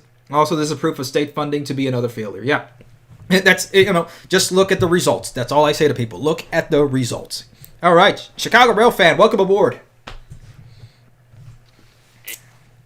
Hey man, it's nice to see you back. Yeah. Hiatus. I know, hiatus after hiatus. Yeah, I'm good. I'm here. That's all I can say, man. I'm here, and I'm trying to, you know, keep things moving as I'm alive still. You know, that's all I can say. Yeah, a man of culture, I see. Yep. All right. Man, I forgot what I was going to talk about. I was originally going to go earlier right when you were about to get David, but I kind of lost track of what I was going to say. No pun. No worries. No worries.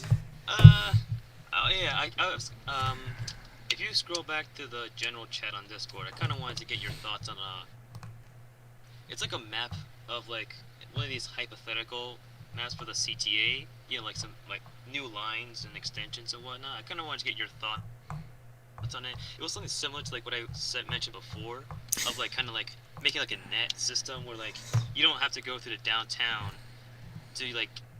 Okay, I think I see it. Yeah. Let me go ahead and open it here. Yeah. All right. Yeah. Okay. Yeah, I see it here. All right, you still there? Yep. Okay.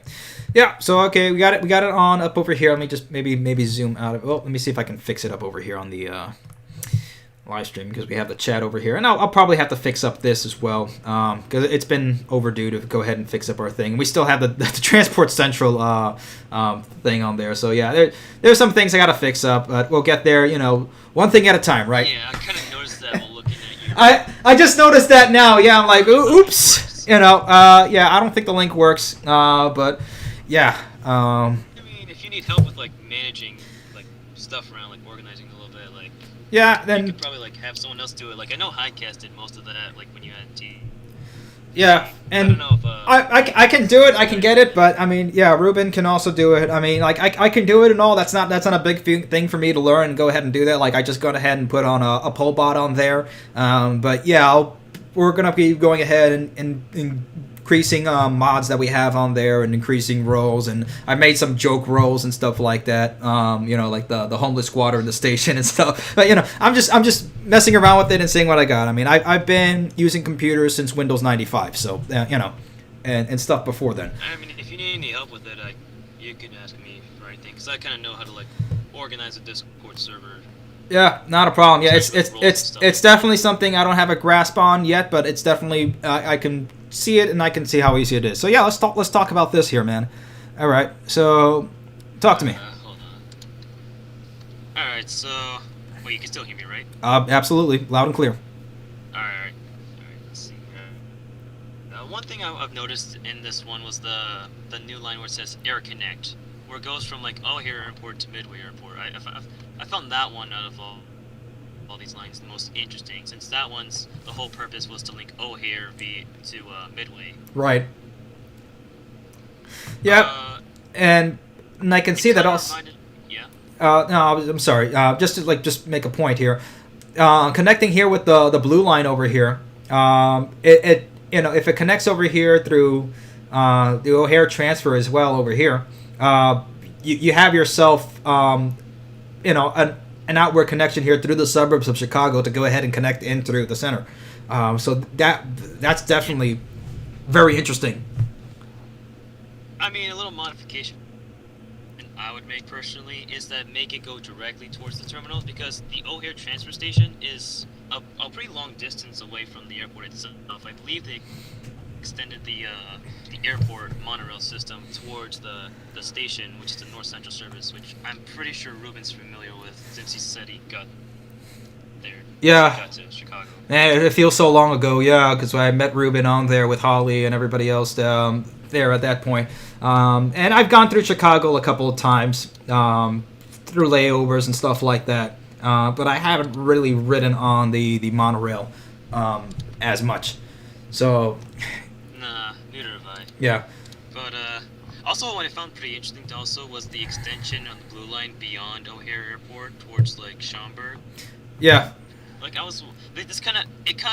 remember I was looking at this like a while ago, thinking like the viability of like extending the CTA to be like a metro system, because the way how it is downtown, it's more of like an old style elevated line as to how it was built in like the 1890s, but when I go out to here, it's like I believe this line will follow roughly around I-90, which is around the expressway, which kind of gives a new modernist like type of way of building transit. Yeah, because most of the suburbs over there, and most of a lot of the families and people who are living outside the city are living in that area there, so that at least makes a better connection toward that area there.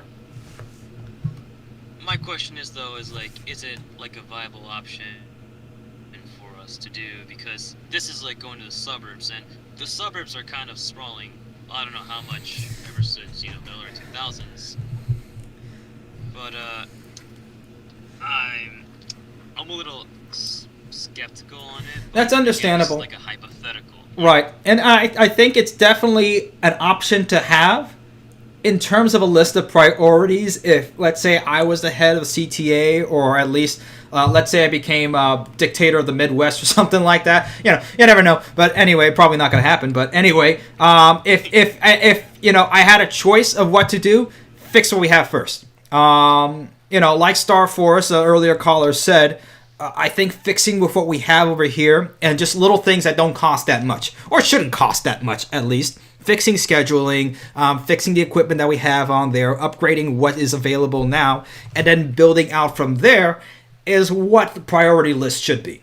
So I think this is a great idea. And again, the problem with that is that it kind of induces more urban sprawl. But as long as it doesn't go past this area, that's perfectly fine.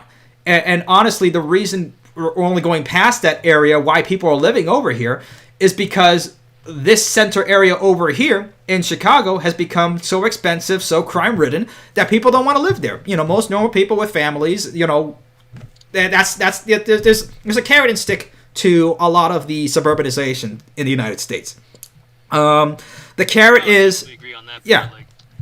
Like, I see, because, like, I haven't been to downtown in quite a while. I've only been to it a few times, and let alone via rail, because, like, it's kind of not really a safe place, like, especially just outside downtown.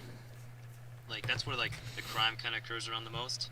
But, like, when you get further out the suburbs, it's, like, it's more... It's a nicer area. Like, literally, like, anyone would want to go there. And that's basically where I've spent most of my life around there. Because, like you said, like, the cities are not viable anymore. Like, they're not really a place that you really want to live and raise a family and whatnot. Yeah, which is a sad thing, because it didn't used to be like that in the United States. But, you know, like I said before, there's a carrot and there's a stick. The carrot has been, well, here you go, you can live in these nice suburbs, you can have this picket fence, you can go ahead and waste all this land on grass and spending an arm and a leg to keep this little plot of grass that you have up, and have a home and whatever, and go ahead and commute all the way back to the city, which we pushed you out of because we started raising prices and started pushing in more people there to go ahead and increase the crime rates, so it can give us cheaper land, and while we're going ahead and increasing rents and dues and stuff like that. But yeah, that's the problem here in the United States, and it's been like that for far too long. Whereas even in Tokyo, I remember when I'd done the numbers to look at it, like, to go ahead and rent like a one-person studio there, one bedroom in Tokyo, is about $900 US, whereas in New York, you're looking at $2,500, you know, at some places at minimum. And Chicago is also very expensive as well. You're probably looking around $2,000 for a one bedroom. You know, it's ridiculous. It shouldn't be that way. And it's not like Tokyo, where it's a clean city that if you drop a rice bun on the floor, you can go ahead and pick it up because the floors are immaculately clean and everything there is so clean. But you drop a hoagie or a hot dog on the floor over there in Chicago, you don't want to take that up. You'll probably get tetanus and a billion other diseases as well. Probably get jumped on the middle of the process. Yeah, that too. Yeah, you'll have your wallet jumped taken and everything too. Yeah. Oh man, it's. And I've been. It's a pretty city. Honestly, I think some of the most beautiful cities, some of the most beautiful architecture in the United States is in Chicago. It's a beautiful city. That is true, though. Yeah, like the Carbon and Carbide building is probably my favorite building. We're sort of like a.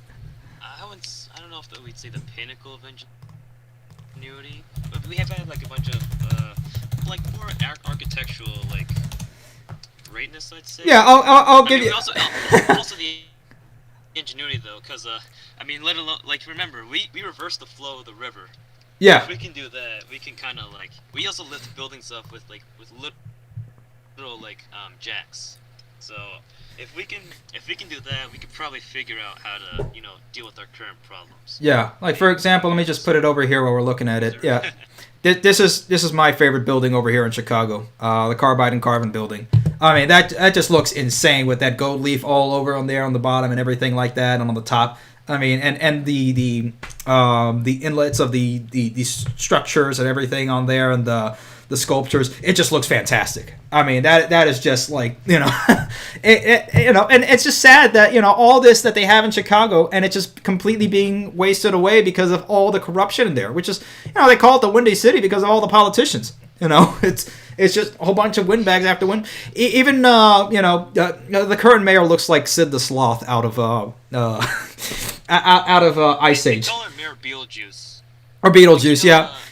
Beetlejuice. Yeah. It was like one of the buildings I liked there in Chicago was the one where Santa Fe had their headquarters in. I believe the building now is occupied by Motorola? I'm not. Yes, that one. Yeah, I know which one you're talking about because my cousin works at Motorola, and they go to that building pretty often. But I don't remember the exact name of it. But I know which one you're talking about. Maybe just probably Motorola building, Chicago. Let's see. Here we are. I think that's the one. That's it. Yeah, the one that's right on the river over here. Yeah, fun fact, everywhere east of Michigan Avenue wasn't originally land. I believe it was part of Lake Michigan, and then they like expanded the land further.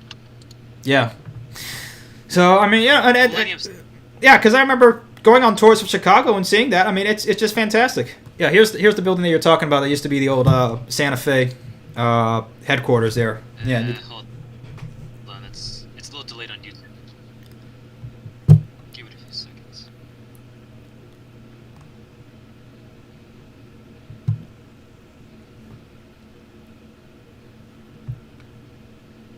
Yeah, I've noticed that the YouTube the stream on YouTube tends to be like a few seconds behind on Discord. That's definitely true. It's just the way that it runs to encode it, to put it on there. By the time it goes through the server and comes out through your screen, it's going to take about 15 minutes. Or I'm sorry, 15 seconds of a delay.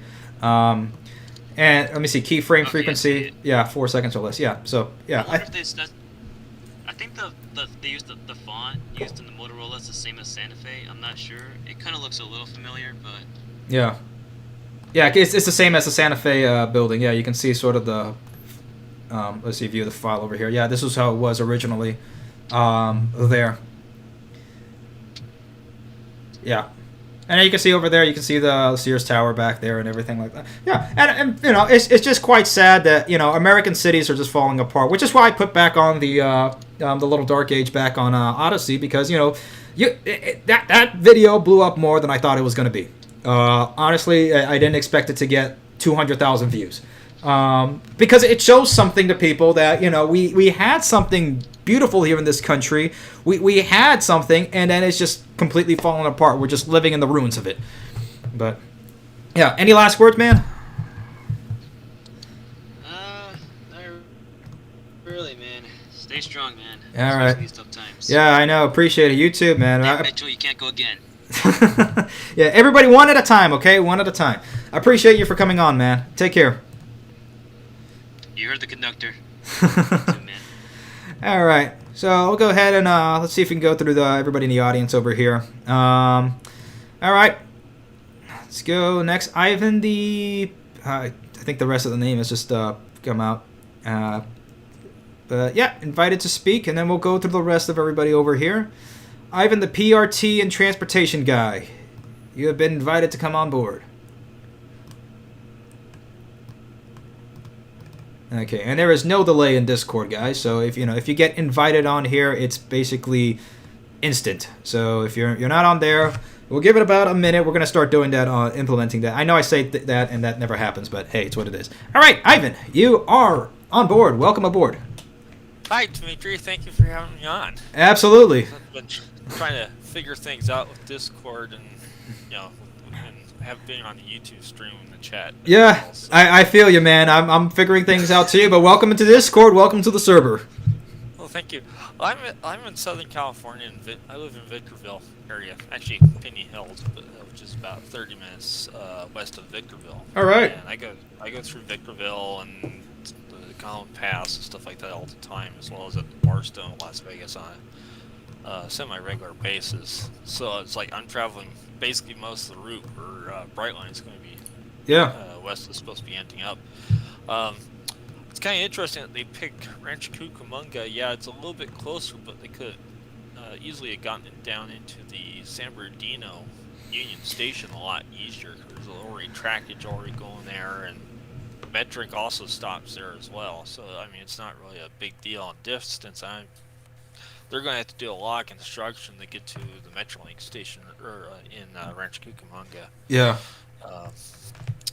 But it's kind of fascinating to watch and see how their progress is coming along. Because I mean, if you look at the ridership aspect of it, they're projecting something like 11 million people a year to ride Brightline West between LA and Vegas, basically. Yeah, and that seems like a reasonable number. I would probably be more realistic in saying maybe 8 million, but that's definitely a very doable number. Yeah, I mean, they get 40 million visitors a year to Las Vegas. Yeah, with the majority of them coming over from LA, back and forth. Yeah, from Southern California. There's also a lot of through traffic that goes on further to like places like Utah and Arizona and other parts of the state of Nevada. But I know Arizona is building basically a new, or upgrading their roadways for their freeway going from Phoenix up to Las Vegas, and they did the first section there basically where around the Hoover Dam area is. So they've built a whole new bridge, and it's like multiple lanes each directions through the canyons and all winding through, and then connecting to their existing highway that goes all the way down to, I believe it's Highway 95 or something like that. It's supposed to go all the way down to Phoenix. Right. But they have partway down that road, they have a freight rail line that it goes along that way from Kingman all the way down Phoenix. But there's, when I looked at the Express West, they had plans to go to other places besides from Southern California to Vegas. They were looking at going out to like places like Phoenix to Vegas, and Vegas to Utah, Salt Lake City, and Colorado, etc. It's interesting when it comes to ridership. I was actually looking up what the ridership levels are for transit systems, like bus systems and even metro systems, not just here in the U.S. but overseas. You've got metro systems like in Shanghai and Shenzhen that have like 3 billion plus riders annually. Oh yeah, and the thing with those of people. Yeah, of course, because those places, like let's say something like Shenzhen. I mean, that had a population of around like 40,000 back in the 1980s. And all of a sudden, the CCP just went ahead and planned that city out, like right in Hong Kong's neighborhood, like right north of it. And just, all of a sudden you have 30 million people within a span of 20, 30 years. So, I mean, yeah, because you have a lot of people over there. Could we have something like that in the United States where we can go ahead and, at least out of the suburbs, try to re-urbanize areas and try to re-ruralize the suburbs back to agricultural land and stuff like that? Absolutely, and that would probably work out better, where you can make more viable transit systems and make safer cities, because now you have more of a stake in it. But as it is now, it's, at least with what Brightline is doing over out west, and like you said, they're talking about going to places like, let's say, Salt Lake City or Phoenix or to Denver, because you already have this connection done. Or with let's say at like in a hypothetical, we're in the future, they have this done, they can go anywhere, and now they will have shown the world that they can be able to go ahead and build a high-speed rail system, and everybody in the United States, every other state around that area, will be clamoring to have that same sort of connection as well. And it will be a lot easier to go ahead and implement that because they're a private company. They don't have to go ahead and answer to any state or anything like that. I mean, they still have to, and they have to abide by the laws or anything like that, but it's a lot quicker because they don't have to go through the same bureaucratic process as the California high-speed rail, which is literally adding a decade or so to the development. Well, there's a lot of opportunity for high-speed rail and even other types of advanced forms of transportation. I'm actually working on one dealing with maglev transportation, a fully integrated network. Yeah. It can do local, regional, long distance. Yeah, and we've talked about that, plenty of times. Yeah. And I think that's definitely something that's viable and doable. Basically, with the PRT system I'm working on, it will basically go after the cars, particularly, and buses. And I mean, you have, with other forms of transportation, you got to change from, like, you have to go to the bus stop, take the bus to the train station, and from the train station to, depending on the type of system you're using and where you're at, you have to make multiple transfers. Versus the system I'm putting together, once you basically get to the nearest station, which should hopefully be within a walking distance, you could basically go from there, and then it'll put in your destination where you want to go, because it already knows where it's at. Right. And just speed you up to 150, 200 miles an hour once you get on the high-speed corridors. But it'll take you basically from point A to point B nonstop. And I know I mentioned this before. The problem with the PRT systems is that it is not as, at least how it's proven itself out to be in the results. It is not as high capacity as otherwise thought out to be, to have a lot of these smaller cars in order to go ahead and pick up people. I mean, it works very well in, let's say, in airports or smaller areas, or let's say neighborhoods of larger cities and within those systems. Yeah. But I would say that about most of the existing systems out there. Right. It nowhere near what I'm putting together. Yeah. So, and the other aspect I have is the second system I'm working on dealing on the freight side too. And that would also do, basically, instead of putting stuff into a big train, it'd be point to point as well at high speed. Yeah. Again. So getting a container, say from the port of LA to Phoenix in let's say 3 hours instead of like a day and a half by truck. Yeah. And again, it's all been talked about a lot, and again, I appreciate you for coming on and sharing the solution and everything, sharing a solution and everything like that. But again, when it comes to scalability, it's kind of the problem with the Hyperloop. That's going to be the same issue with the Hyperloop, is that the scalability of bringing something like that, which is essentially a pod within its own contained system, it is not going to scale well when you have to have more than 1,000 people on there, because even for the Hyperloop, according to Elon Musk's, and this is his pie-in-the-sky idea, that he thought it could take max 800 people per hour. Well, you have trains in everywhere else in the globe that are taking 1,000 people every 5 minutes. So there's no way when you start to scale it up, it's not going to be able to work. And that's sort of the problem, the scale issue. It works perfectly well in smaller areas. But in terms of scaling it to become a massive system that interconnects for both passengers, for freight, between one passenger to 1,000 passengers and a whole bunch of tonnage of freight, that's where the issue is going to come up. And that's why it hasn't been as developed as most people think it should have been. Well, yeah. I mean, with the other systems out there, a lot of them are thinking small scale, local systems that don't, they're basically a system unto themselves in a small area. Yeah. But when it comes to transportation, when you think of networks, I mean, I know with the High Speed Rail Alliance, they've been talking about integrated networks with both local, regional, and long distance intercity trains. If Amtrak was operating, better, they would basically either have coordination with the freight railroads, so they have priority on their existing rail systems, or they would have bought or installed their own tracks, or prevent freight railroads from removing the trackage that was already in place. Again, that's never going to happen.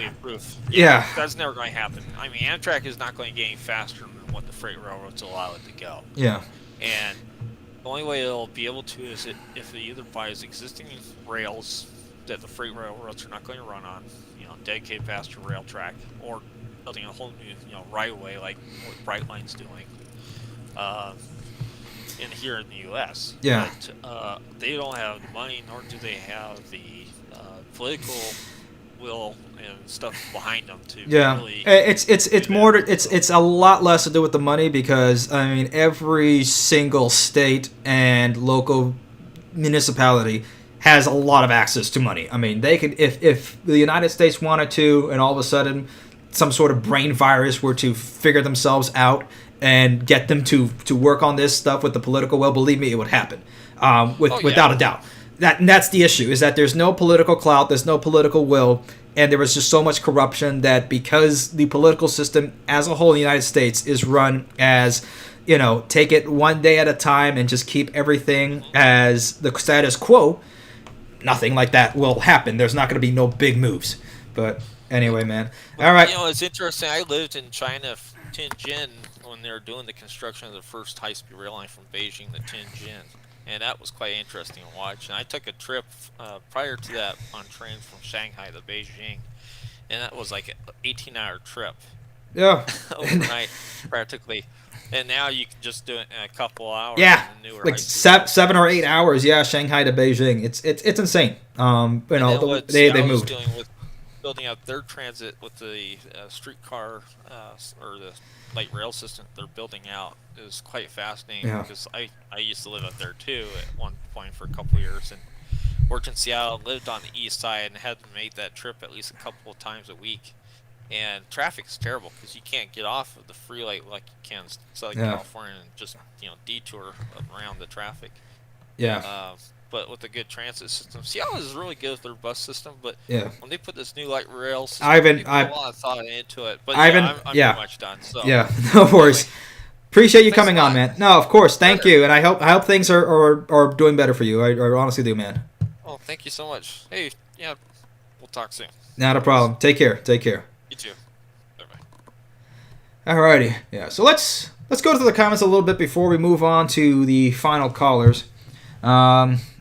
But yeah, speaking of things that are not going to happen, and I've been thinking about this in the last couple days, because I think it's something that we need to talk about and bring people back to earth.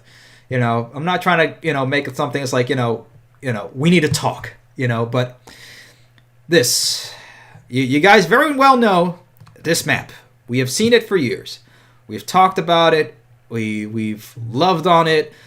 We've embraced it. We've everything, right? I'm pretty sure there's somebody out there that has this printed on a body pillow, okay? Because some of you guys are weird, okay?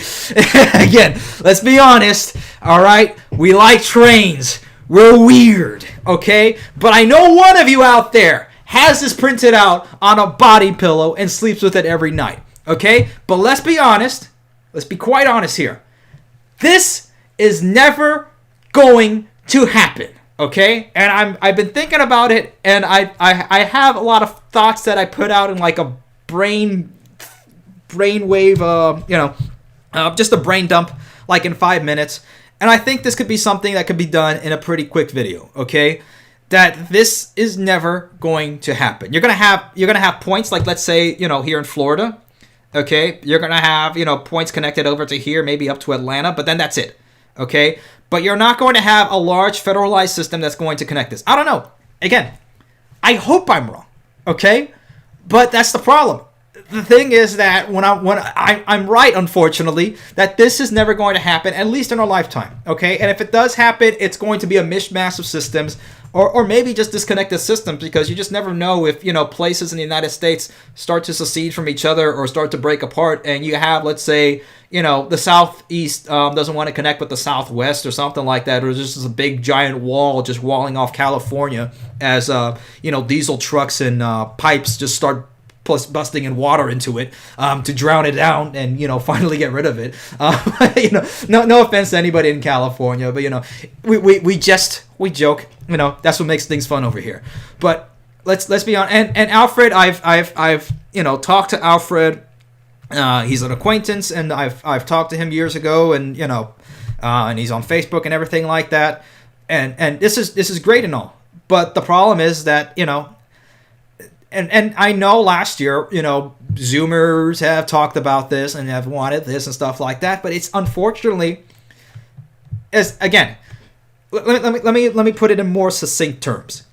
At the current system that we have in this country, this is going to be impossible, okay? Not improbable, impossible, okay? And I'm being very careful with my words here. The current situation and the current way that the political system is run in this country, this is impossible, not improbable. All right, and we'll talk about that in a bigger video because it needs to be talked about. I don't mean to crush anybody's hopes and dreams. Everybody's going over here like freaking out and everything like that. But it's not gonna happen, unfortunately. And it has less to do. Again, Brightline can go ahead and build something over here and connect to Las Vegas and to Salt Lake and to Phoenix and stuff like that, and that can get done. Stuffing like that can absolutely get done. But a whole system that you can go from New York to Los Angeles with the high-speed rail system, no, not with our political system. Okay, we've tried it multiple times. Look at the results. Okay, the United States, even in the 1960s, basically when the decline started, okay, 1965. You can kind of point around 1960 is when the country started to go down, okay? Around that time, okay? It has been 60 years, close to 60 years since then, okay? If you want to be exact, 57 years since 1965, okay? It hasn't happened, okay? There hasn't been one true high-speed rail system since then. The rest of the world has built, okay? Obama has come and gone, promising a high-speed rail system. Guess who built high-speed rail in their whole entire country at the time of Obama's tenure? China! China! Not the United States. China! So, yeah, China. And back in the 1960s was starving because they felt like it was a great idea to go ahead and kill all the sparrows. And then they starved because all the locusts just started to just metastasize and eat all the harvest that they had. And then they had the great idea of taking all the farming equipment and smelting it down to go make buildings. And guess what? They couldn't harvest it. They couldn't harvest their food because they smelted all the farmer equipment. So yeah, China, the one that can starve 100 million people and eat people alive in the world's worst civil war and the Tianjin rebellion and everything like that. Yeah, China built more high-speed rail with the whole entire world combined and doubled. And it's going to double it again. Okay? The United States has built none. Okay? That's the results. That is results. Okay? I know I'm trying to be as I'm telling you guys the truth. Okay? I wish that it didn't have to be this way. Okay? But in the end it has to be this way. Okay? Alright, no more Metal Gear Rising memes. Alright. So let's see what's in the comments. Yeah, not gonna happen. I know, Ricardo Noel. Yeah, you're crying down in the comments. I know it's the reality, but we can at least let's say in whatever state you have a chance to build something. DC is not gonna do it. We have a super chat over here from Akbar Ali. Thank you very much. We'll talk about that there. Can they make Tri-Rail less stupid by running DMUs at least every 15 minutes? Then it would actually be useful as a light metro. And the thing is with Tri-Rail, because it is a state-run program, it's going to be a lot harder for it to be able to go ahead and change itself up. Look how long it's taken to go ahead and get the coastal link done. That at this point, Brightline is just going ahead and basically doing it itself. Now, they're actually going to have Tri-Rail. They built the stations and the platforms there at the Miami Central Station for Tri-Rail to go in. But Tri-Rail has taken so long to get there that by the time it's doing it, Brightline's already building its own stations. Okay, so again, we can see results. I'm gonna make like a big giant thing behind me, and it's just going to say results. Okay, or maybe I should just put up like a Bible quote over here. You will know them by the fruits of their labor. That's what I'm gonna do. Okay, because Holly has had a thing with putting Bible quotes everywhere around the house. Because like right on top of me here, I have Joshua 24:15. As for me and my house, we will serve the Lord. So I think I'm going to put something like that. You shall know them by their fruits. Okay, and obviously, yeah, it's pot calling kettle, because a channel that should have at least 100,000 subscribers is lingering along at 25,000 because its owner is always having issues or hiatuses for whatever reason. Okay, so I've had a valid excuse. Okay, it's not an excuse, but I've had a valid reason as to why I've been kind of off. Okay, especially with Christmas music and like working in some place that has Christmas music on all the time. It's pretty mind racking hearing the name over and over and over again. That's all I'm gonna say on that. But yeah. Just a Hillbilly 77 based in Truth Pill, Demetrius. Yeah, 2035 plan. I want Amtrak 2035. Amtrak is not going to get any plan done. Okay, Amtrak has had plans. They've had plans 75, 85, 95, 25. That hasn't been done. Okay, they can make as many pretty pictures and spend whatever millions on there. I wish it would happen, but it hasn't. Results. Brightline in New York. I don't know, man. And I see you are here or no. Maybe we'll get there. All right. That's enough for the comments for right now. No, please do not summon the mayor of Chicago by saying her name 3 times in the comments. Please do not do that. All right. Yeah, that's I don't know, man. I don't know. Anyway, all right. You got Eric over here, Aegis, good old friend. Let's invite him to speak. And let's at least for the next 3 callers, or the next several callers, because I know we're running a bit on time, I'm going to try to keep it to 3 minutes. And I will try to keep myself quiet to try to give you guys the chance to speak. Unless you have a question, I'll answer it. But let's try to keep it, instead of 5 minutes, 3 minutes, because we have a lot of people on here in the audience. All right. Aegis, Eric, you are up, buddy. Welcome aboard.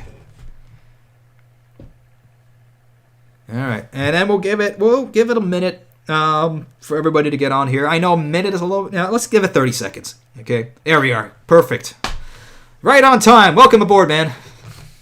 All right, it's good to be back. To be back as well. All right, man. It's been very good to be back over here, but came back from another ski trip. So you and the ski trips, man. Yeah, me. Yeah, unfortunately, I'm the bourgeois of the group. Unfortunately. Yeah, the only ski trips I've had is just sliding down the road to just try to push my car out of the snow. That's the only skiing I've been doing. Oh, good God! I just sometimes I hate being like having with wealthy parents and stuff like that. It just sometimes just rubs me the wrong way in a bit. Oh, no, it's what it is, man. You can't choose where you're born in. You know, everybody's got a purpose for a reason. It gets tiring.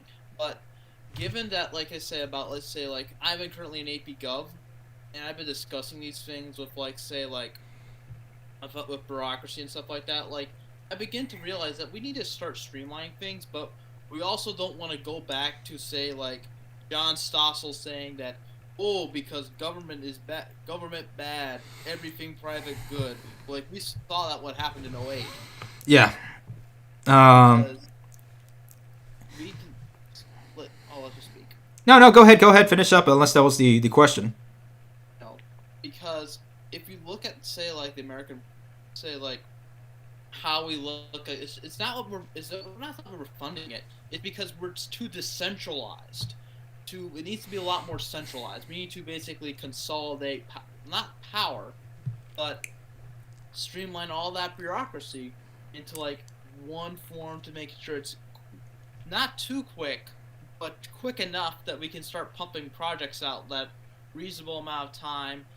So it doesn't say like good amount, like kind of like say like how Denmark does it, like Denmark, Germany, all those European countries. Right.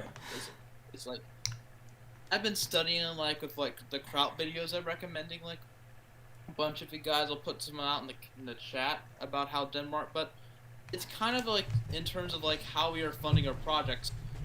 It's sort of resembling us of like how Mexico was doing it, like say back in like way before, like in the 20s, 30s, 40s, 50s, all the way up till 2000, especially like given like how everything's going on, like in comparison to what we're doing right now. Yeah, and the problem with Mexico is that they tried doing some sort of centralized system like that, but it didn't really work out too well. Again, we can see the results there of Mexico. Yeah. And again, I agree with you in a sense in terms of, like, let's say like an integralist system or something like that, or a corporatist system of having some sort of central control that at least allows and pushes for companies or for projects that is going to be helpful to the population.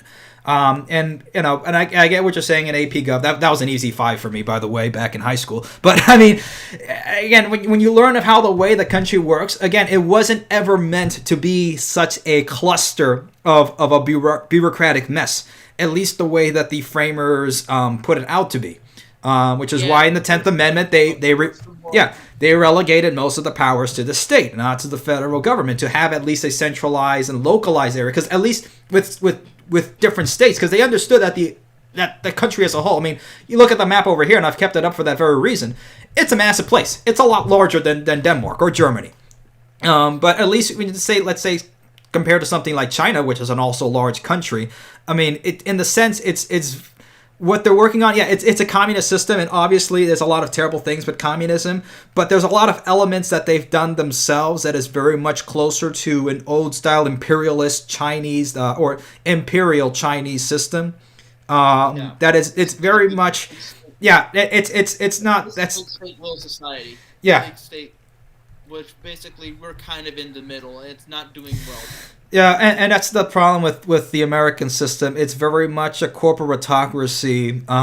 That's sort of Not to say, just speaking about what say like, but you know, speaking of that, I've noticed a lot less opposition from airlines, like some low cost airlines, like Southwest, like they're not budging, and I think it's a good sign, to be honest with you. Yeah, because I think at this point they have bigger fish to fry at this point. And yeah, and the margins that they're running at, and the way things have happened in the last 2 years, with the event, it has definitely thrown everything up in the air. Yeah. So yeah, given that, say like with airline companies, especially like say like biggest, like I'm still maintaining, like I'm still writing that little article, even though it's like taking longer than California high-speed roads.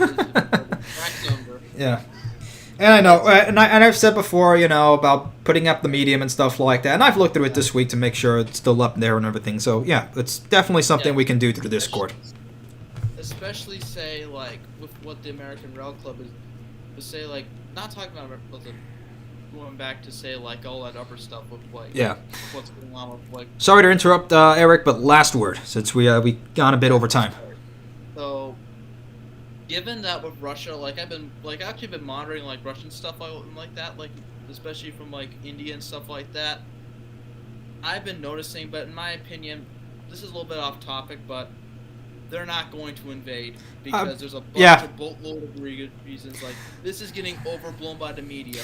Yeah, and honestly, Russia does these sorts of exercise over there in the eastern part in Belarus. I'm sorry, the western part of Russia. Well, they'll go ahead and bring all their eastern troops over there and do exercises and stuff like that for the winter, and then move them back.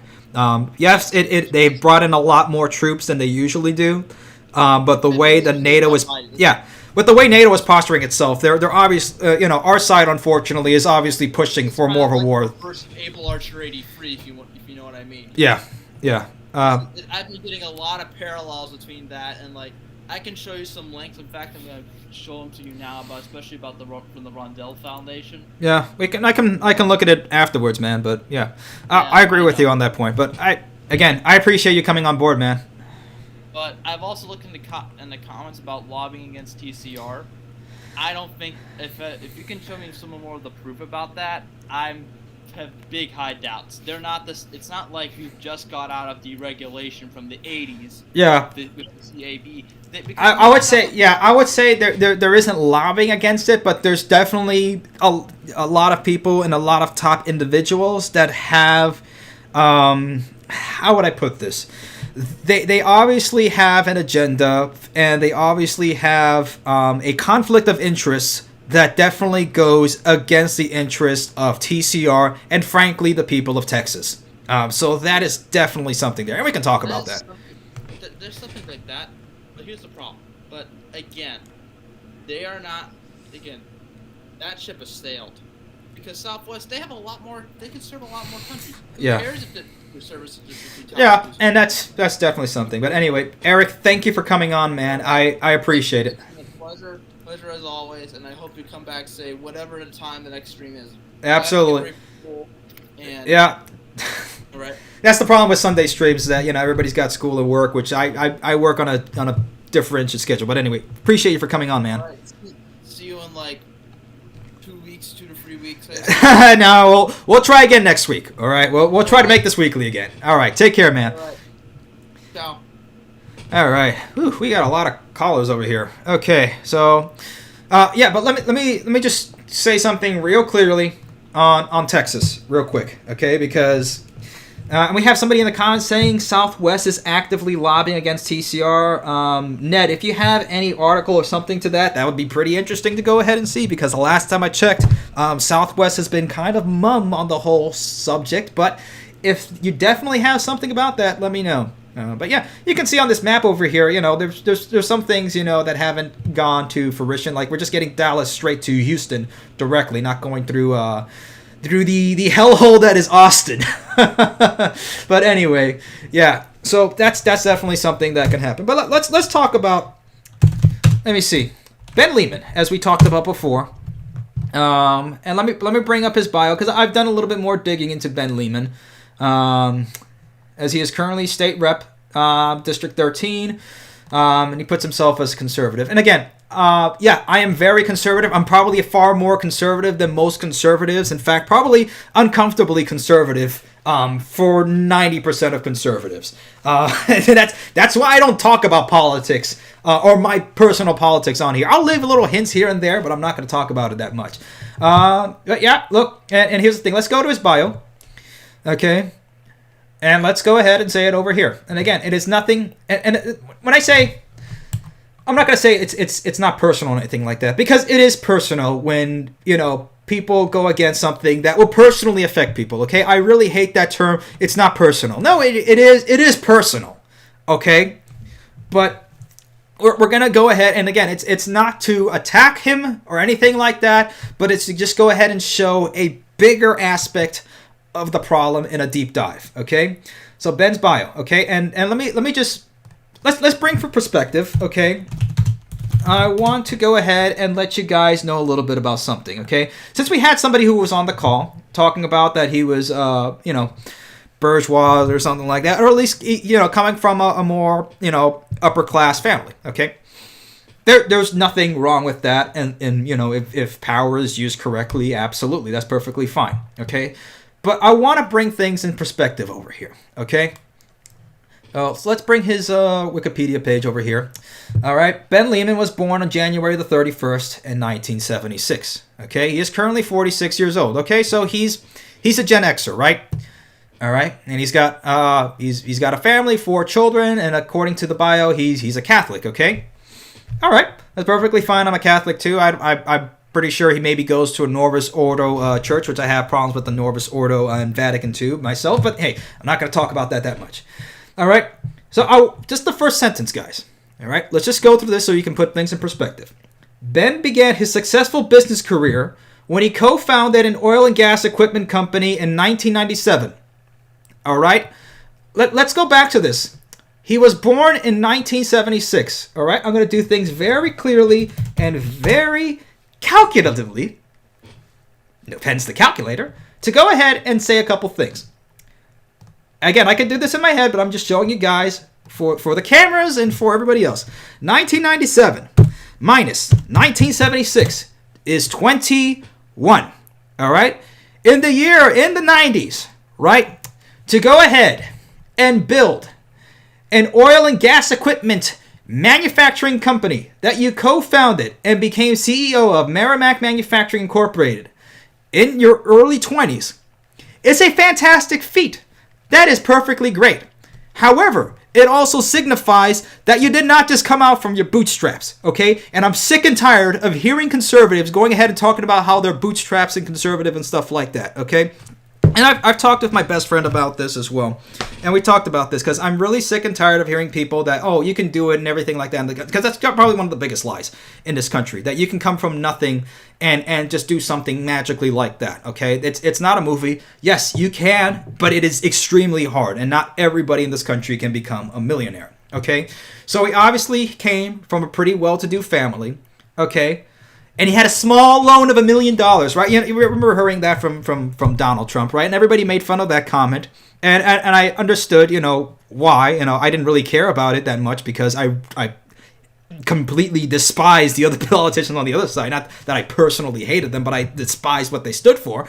But it's true in a sense, right? When you have people in a revolving door system that are, you know, same silver spoon fed sort of thing, you kind of have that status quo that keeps going on and on and on, okay? You don't have hardened and toughened, you know, military men that came out of the barracks and out of, you know, bloody trenches that became politicians later on or anything like that.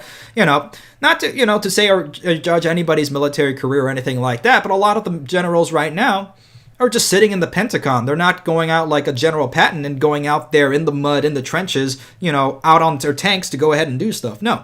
But that just says something about here. Yeah. So 21 years old, co-founded an oil and gas company, CEO of Merrimack Manufacturing. Yeah, man. Honestly, no. I don't buy that you came from, you know, from absolutely nothing, man. Absolutely not. Okay? Ben is most known in public office for being a staunch defender of private property rights and an advocate for rural Texas. Yeah, sure. I absolutely agree with private property rights and rural living. Absolutely. As county judge, he was willing to go as far as file a win a lawsuit in district court against Texas Central Partners, the corporation claiming the authority of eminent domain for their proposed private project. Notice how he's not talking about what it is in his bio over here, that it's a railroad. Okay, so railroads do have eminent domain in this country. Okay, according to the law and according to the state of law of Texas. Okay. The lawsuit effectively prevented Texas Central Partners from being able to perform surveys on county property. It's still up in the air, and it's currently now in debate, okay? Excuse me. All right. I went a long time on that one, okay? You got to give me a break on that one. I didn't breathe for like a good 3 minutes there. But yeah, okay? And look, God bless him. He's got a great life, right? Fourth generation Texan, graduated from the University of Texas with a BBA in finance. Got a wife, double major in Spanish and history, okay? Honestly, to get a double major in Spanish and history and then co-found an oil gas company, it's only something you could have done back in the 90s. You can't do that anymore, past 2005 or anything like that anymore. You get an MBA and you're going to go ahead and go to Starbucks, right? Unfortunately. Or you're just going to go ahead and try to make a BS consulting company, right? So, yeah. Married, have four, blessed with 4 children, strong Texas family. They've called the Grimes County home for 13 years, and all of a sudden, Lehman's are active members of St. Stanislaus Catholic Church in Anderson, right? God bless him. He's got a great life and everything like that, okay? But this is the problem with a lot of these politicians. They're not connected with the reality of what's going on due to the broader spectrum of all the classes in this country, right? And you need all the classes, okay? You can't just have a class war between the rich and the poor, because you're going to need people that are going to be, lower end of the scale to the higher end of the scale. That's perfectly fine. But when one goes against the other, that's where you have traction, and that's where you have destruction, okay? And it seems that both, I would say the richer and the poorer, because unfortunately in this country, the richer are getting richer and the poor are getting poorer. That's a fact, okay? And that's been said before, that I believe normal Americans lost about $3.2 trillion in general wealth across the board, while the top 1% of Americans, or at least, because a lot of them are not Americans, they're either dual citizens of another countries, or they're basically global citizens, right? They jet set all over the place. They're not really Americans in a sense, right? So they go ahead and they have gained $3.2 trillion, okay? That's an obvious problem in the country's economic system, and it didn't used to be like that, unfortunately. But yeah, that's again the problem with that. You have a guy who is in the oil and gas industry going against a project that is not going to be fueled by oil and gas. Okay, so yes, this is a conflict of interest. Okay, just like if the problem is, it's not that you can have a conflict of interest. It's perfectly fine. But when you hide it, right, and it has nothing to do with it, because if I'm going against an airline company, yeah, of course it's a conflict of interest, because I'm more pro rail. That's obvious, okay? And I will say that out loud, okay? But to kind of shimmy through that, okay, it's a conflict of interest, and, he can say all he wants, that's perfectly fine. But, I honestly don't think, it's really for the benefit to go against this project is for the benefit of Texans. That's absolutely false. Okay, it's going to be more of a detriment to destroy this project. Okay, a privately funded project that would bring Texans in all corners more prosperity. All right. Okay, so let's go to the next call over here. I know I've been going on a while. I haven't been on for a while, guys. Okay, so it's going to be a longer stream. We still have about 25 people on here, so that's pretty good. Or 27. The syndicated groyper, these elites have no loyalty to America. Yeah, I agree. I don't consider myself a groyper. I have a lot of problems with Nickelodeon Fuentes myself. I honestly don't think he's I'll talk about Nickelodeon another time, honestly, and definitely, he's kept himself. Although, the movement's perfectly fine, but I honestly think they're getting really, they're turning into another conservative movement to just keep things going along. But anyway, TCR has not done anything yet. Yeah, because they've been stuck in this political limbo because of these bimbos. There, I rhymed again. That just happens. Ricardo Noel, he was born with a silver spoon. Yeah, and again, it's not against people who are born with a silver spoon. It's against when people use that silver spoon to go ahead and whack the people below them. Because that's not what you use wealth for. You use wealth to help bring other people up, not to keep them down. All right, well let's go into there. Yeah, I'm like I said, man. There's a massive problem in terms of and again, the media companies and everybody else doing this again like that. Okay, where I'm not going to go ahead and name names because that's not the point of this channel. But let's go ahead and bring on another caller over here. Let's bring in Mohammed Qureshi, I believe. Can't see the rest of the name. Yes, Mohammed Qureshi. Okay, you've been invited to come on board, man. So whenever you have a chance, give it 30 seconds starting now. There you are. I gotta keep doing that again over and over again. Just threaten with 30 seconds, and then people will start coming on. Welcome aboard, man.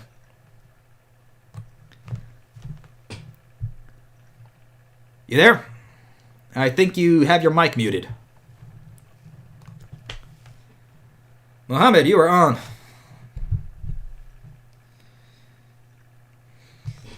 All right. Now I will give you about 15 more seconds. You got your mic muted. All right. Unfortunately, man, we're going to have to go to the next caller. All right. Let's go to Yuzu. Yuzu, you have been invited to speak. Welcome aboard. I'm just going left or right here, guys. So if you're on, you're on. If you're not, you're not. Okay, we gotta move through this because we got a whole lot of callers here, a lot of demand, so very little supply of time. Let's be economic here. Although I don't consider myself a libertarian. I mean, maybe when I was back in 11th grade. I think after reading Hans Hermann Hoppe, you start to get off the libertarian train. All right, Yuzu, you are on board. Welcome. Hello, Dimitris. How are you doing? Doing all right. How about you? I'm good.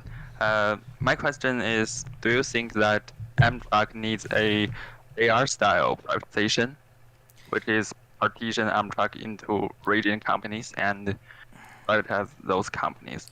Yeah, I've since I've started this movement and this advocacy group, I have been absolutely in support of breaking up Amtrak into smaller, more regional companies in order for them to better manage their operations in those areas. Absolutely. Is that the question? Yes, thank you. All right. Anything else you want to ask? I'm good. Thank you very much. All righty. Oh, that's perfect. I appreciate it, man. Thank you. Short and sweet. All righty. Yes, thank you. Not a problem. Okay, so let's go to the next caller. I know technically they're not callers, but let's go ahead. Renell Reed. Or technically they're audience members in Discord with their hand raised to come on stage.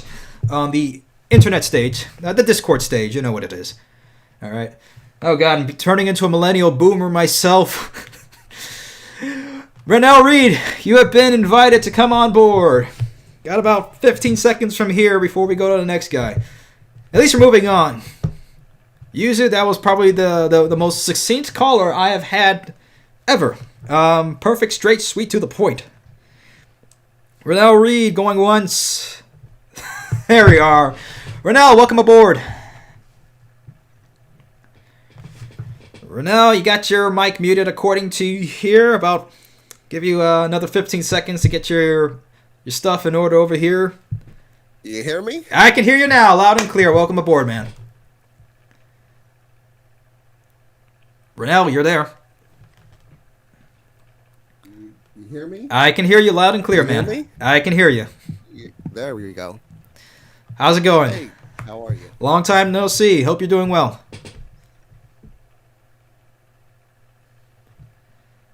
Renell, you got your mic muted again. I'm unmuted. Okay, now I can hear you. Okay, how's it going?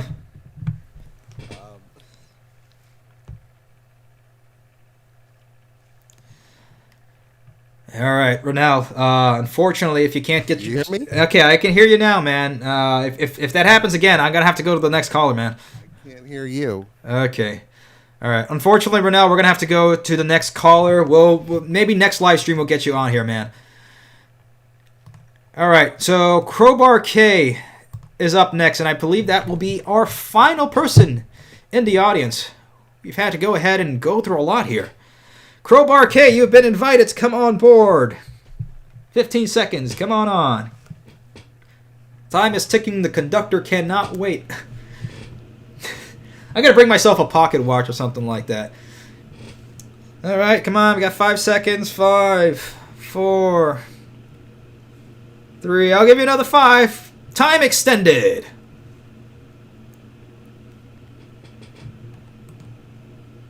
Alrighty. Let's see. Yeah, unfortunately, man. Alright. Alright, well, that's the last caller there, unfortunately. Okay.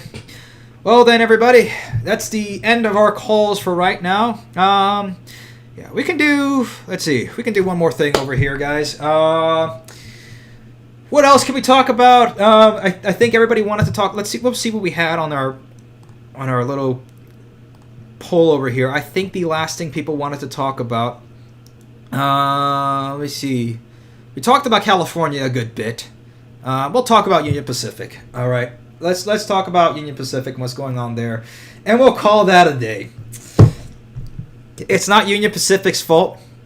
This is the problem when you have terrible cities, terrible management, and absolutely no law and order and control of what's going on. This is what's going on in Los Angeles. This is Los Angeles, okay? This is technically not a third world country or a third world state. This is the city of Los Angeles, okay? The largest metro area in the United States. Has turned into an Escape from Tarkov map where people are raiding trains, derailing trains, possibly derailing trains. I don't believe for a minute that... Oh, it's believable that the train went ahead and derailed. That's definitely possible. But I do not think... Okay? I do not think that some of these trains over here, like the one that we showed before, I don't think that was intentional. Okay? And I think this is going to happen more and more and more. Okay? So you guys have seen this for the last several weeks of Union Pacific getting raided. All of these discarded trash and packages on here. First of all, this is just absolutely horrifyingly disgusting and a complete mess. And if anything, hey, this is actually Union Pacific's. Let's talk about private property. This is Union Pacific's property over here. Okay? So they can go ahead and hire a whole bunch of people to go ahead and clean this up. You know, go ahead and pay them, I guess, for Los Angeles wages, I guess $25 an hour, right? You know, and you know, and now we'll give them, you know, at least enough to go ahead and afford an in-and-out lunch in between there. But yeah, this is insane. Okay, and the way things are going now in this country, expect to happen. This is going to happen a lot more. Okay, because if it has gone up 356%. Compared to the year alone in October 2020, okay? And in total, the increase between 2020 and 2021 is 200%, okay? This is just going to increase more. And you guys have seen the video where you have this this one cop, you know, he sees the people who have gone ahead and the, you know, the brigands, the scavs, the thieves, whatever you want to call them, okay? You know, scavs are going through, picking up all the stuff, putting it in the bag, and they're just walking off. Okay, and the cop is not going to really do much and chase after them. You know, what's he going to do? You know, shoot them and get himself in trouble with the legal system it is nowadays. You know, not that I'm a fan of you know, I guess the way law enforcement has run itself right now. Because again, it takes a 17-year-old with an AR to do the job of what the law enforcement should be doing. Okay, it has to be said, but. This is the issue when you have no law and order. This is the problem, okay? So you have to you can't have anarchy. You have to have some sort of checks and balances in everything in life. You have to have a balance, and this is just insane. Look at this. It's you know, just trash everywhere. Even though Los Angeles itself has become just basically trash. But yeah. Let me see. Here we go. Oh, I just thought I didn't read. I'm gonna be honest with you guys. I didn't read all the way through this article. I just saw this here. Luis Rosas, who makes about $20 an hour. That's what I just said. Working for a company subcontracted by Union Pacific. Okay, so Union Pacific got their own another company to go ahead and do this. Is perfectly fine. I guess they don't have to be directly connected to or directly employed by Union Pacific.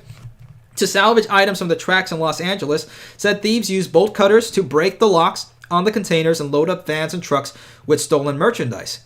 I mean, it's just insane. Los Angeles has been a site for major shipping woes in recent months as the global supply chain crisis hit the ports of Los Angeles and Long Beach. The ports, which together form America's busiest shipping complex and serve as a key gateway for imported goods from Asia, has struggled with a significant backlog that's left dockyards crowded with towering containers and dozens of ships at anchors waiting to unload. So what is this going to mean? Okay, well, of course, that's going to affect the supply chain, not just from goods being stolen, but now that's going to increase insurance rates for goods, right? Union Pacific is probably going to increase rates anyway because now they have to employ, they have to employ more special agents. They have to go ahead and install fencing and trespass detection systems and use drones and stuff like that. Sure, they can have a whole lot of technology and stuff like that, and I'm pretty sure Union Pacific is going to do it for a lot less cost than what the state government of California would do it, if they had their own system or something like that. But yeah, that's what's including now onto the inflation. So now guess what? Those Amazon packages, your crappy items from China that's going to break in 2 years or something like that, or your phone or whatever, now it's going to cost even more now, okay? Not just from the thieves, okay? Because the thieves are not going to, take everything from the train, At most, look, let's see, more than 90 containers were compromised each day, okay? And these trains carry about 300, 500 containers, okay? So that's about maybe 10% of the stuff. And they're taking like 5% and then throwing the rest of whatever else away, okay? I'm just putting out numbers. Again, that's probably not the real numbers. But again, the problem is that when they go ahead and, when this sort of stuff happens, it increases the cost, thus increasing inflation, thus increasing the cost over to you, the end user, and us, and everything else. So, yeah, this is the type of problems that's going to lead. I would say we're already in a financial crisis, but this is just going to bring it down even more, okay? Because inflation is going to really burst, okay? And no amount of Bitcoins or ETH or whatever else that you guys are getting on, or Monero or gold and silver or anything like that is going to save what's going to happen, okay? So I hope, again, I've said this before, I remember 2 years ago coming up, with this mask over here and making a sort of joke that, COVID was going to be the end of all. No, I wasn't making a joke, and I knew COVID wasn't going to do much. Oh dear, I said the C word. Oh dear. Okay, well, hopefully the YouTube doesn't do anything like. Again, I said the most that could have happened was maybe 5 million perish in the United States. Okay, that's a big number, absolutely, but in percentage wise, that's not even that's not even much of a percentage, right? It's awful, it's terrible, it's very sad if something like that were to happen, but we haven't even seen that even in the CDC's actual statistics or their official statistics, right? So the bigger problem is not the unknown virus of unknown origin. It's the effects of the economy that was already running on a house of cards, and having that sort of sneeze into the system has shown what a complete and absolute utter failure our economy is right now. And it just blew away the curtains to really show what was behind the curtains, okay? Because how can you run an economy where you tell people to go ahead and put your money into a stock market, a 401k, or some sort of ETF system or anything like that, where you're just constantly making money? Yeah, it only goes up. No, it doesn't only go up. Or go buy a house, it's an investment. It can only go up. Really, so then what happens to the people trying to go ahead and afford a house? Okay, the first home buyers, okay? Because, they don't want the prices to go up all the way. They want something they can afford. So that is the issue. And we're demonetized. I don't know. I mean, I was saying the C word over here, okay? So maybe Susan's bots will not catch it, okay? And, I doubt that will do anything, but anyway. I don't do it for the money, guys. I honestly don't. I do it because I want to help, okay? I want to do something. I want to affect some sort of change that makes people's lives better over here. It's not to make a perfect life, right? And I'll get into the conclusion over here. Okay, you cannot make a perfect society on Earth. All right, that's not the reason why we're here on Earth. Okay, we can make things better, but we cannot build utopia, and we're not going to build utopia ever on Earth. Okay, that only comes later. All right, and I'm not going to go ahead and try to evangelize people over here or anything like that. That's not what I'm doing right now. Okay, God has a plan for you, but okay, I can say this. Okay, we can make things better. Okay, by God, we can do what we can. Okay, and I'm swearing it over here. On everything that I do. I'm doing what I can to make things better, and I apologize for all the hiatuses and everything like that. But we're gonna try. We're gonna do what we can. So at least with this Discord channel, that gives us a little bit more opportunity. Some people were upset that we got kicked off. Not kicked off, but at least let's put it this way, because Jack is still here and everything like that, and we're still talking back and forth. It at least gives us our own place to go ahead and do stuff. Okay. However, things are going to be a little different than how they are on Transport Central. Okay. I don't want guys going over here and coming up with a whole bunch of plans that they've drawn up in Paint or in Google Earth or something like that. That's great. That's fantastic. That's nice and all. Okay. What are you going to do to affect what's going on in your neighborhood and your neck of the woods? So we're trying to be more advocacy leveled, right? Now, of course, it's a Discord channel. Discord is, I guess, centered around gaming as it used to be, so we can game and stuff like that. We can all have fun and everything like that. Absolutely, and we can come on these chats and talk about that and everything. But yeah, we need to get things. We'll get things moving in our own states and in our own places and get things moving. But that's all I can say, guys. All right. Let me just clean up over here in the chat. Let's see what's going on. Yeah, don't dox yourself in the chat, guys. Don't do that. Yeah. It's what it is. Yeah, and anybody who had any issues with the voice channels over here, I appreciate you for coming on. I understand if you had any issues, but that's okay. We will fix them out. If most of everybody else had did not have issues, then that means that was a success. At least we had most people on here and we didn't have as many technical issues, apart from my own at the beginning. And that's mostly because I'm using different equipment right now. But things happen, we fix it. No big deal. Can we build utopia on Mars? No. And honestly, we shouldn't be. Who cares about Mars, honestly? We have. Look at this. Guys, do we really care about going to Mars right now, honestly?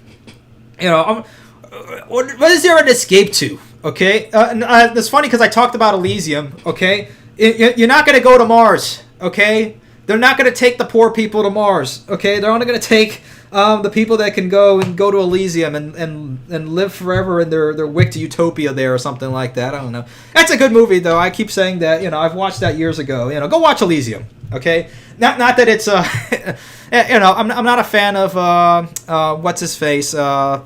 Yeah, no, it's Mark Wahlberg. No, not Mark Wahlberg. Matt no, is it Matt Damon? Yeah, I think it's Matt Damon. Yeah, I'm not a fan of him, but hey, he was good in The Bourne Identity. But anyway, yeah, guys, that's where we're at tonight. Yeah, things are, to be honest, things are not well. Okay, but at least we have some bright spots here and there.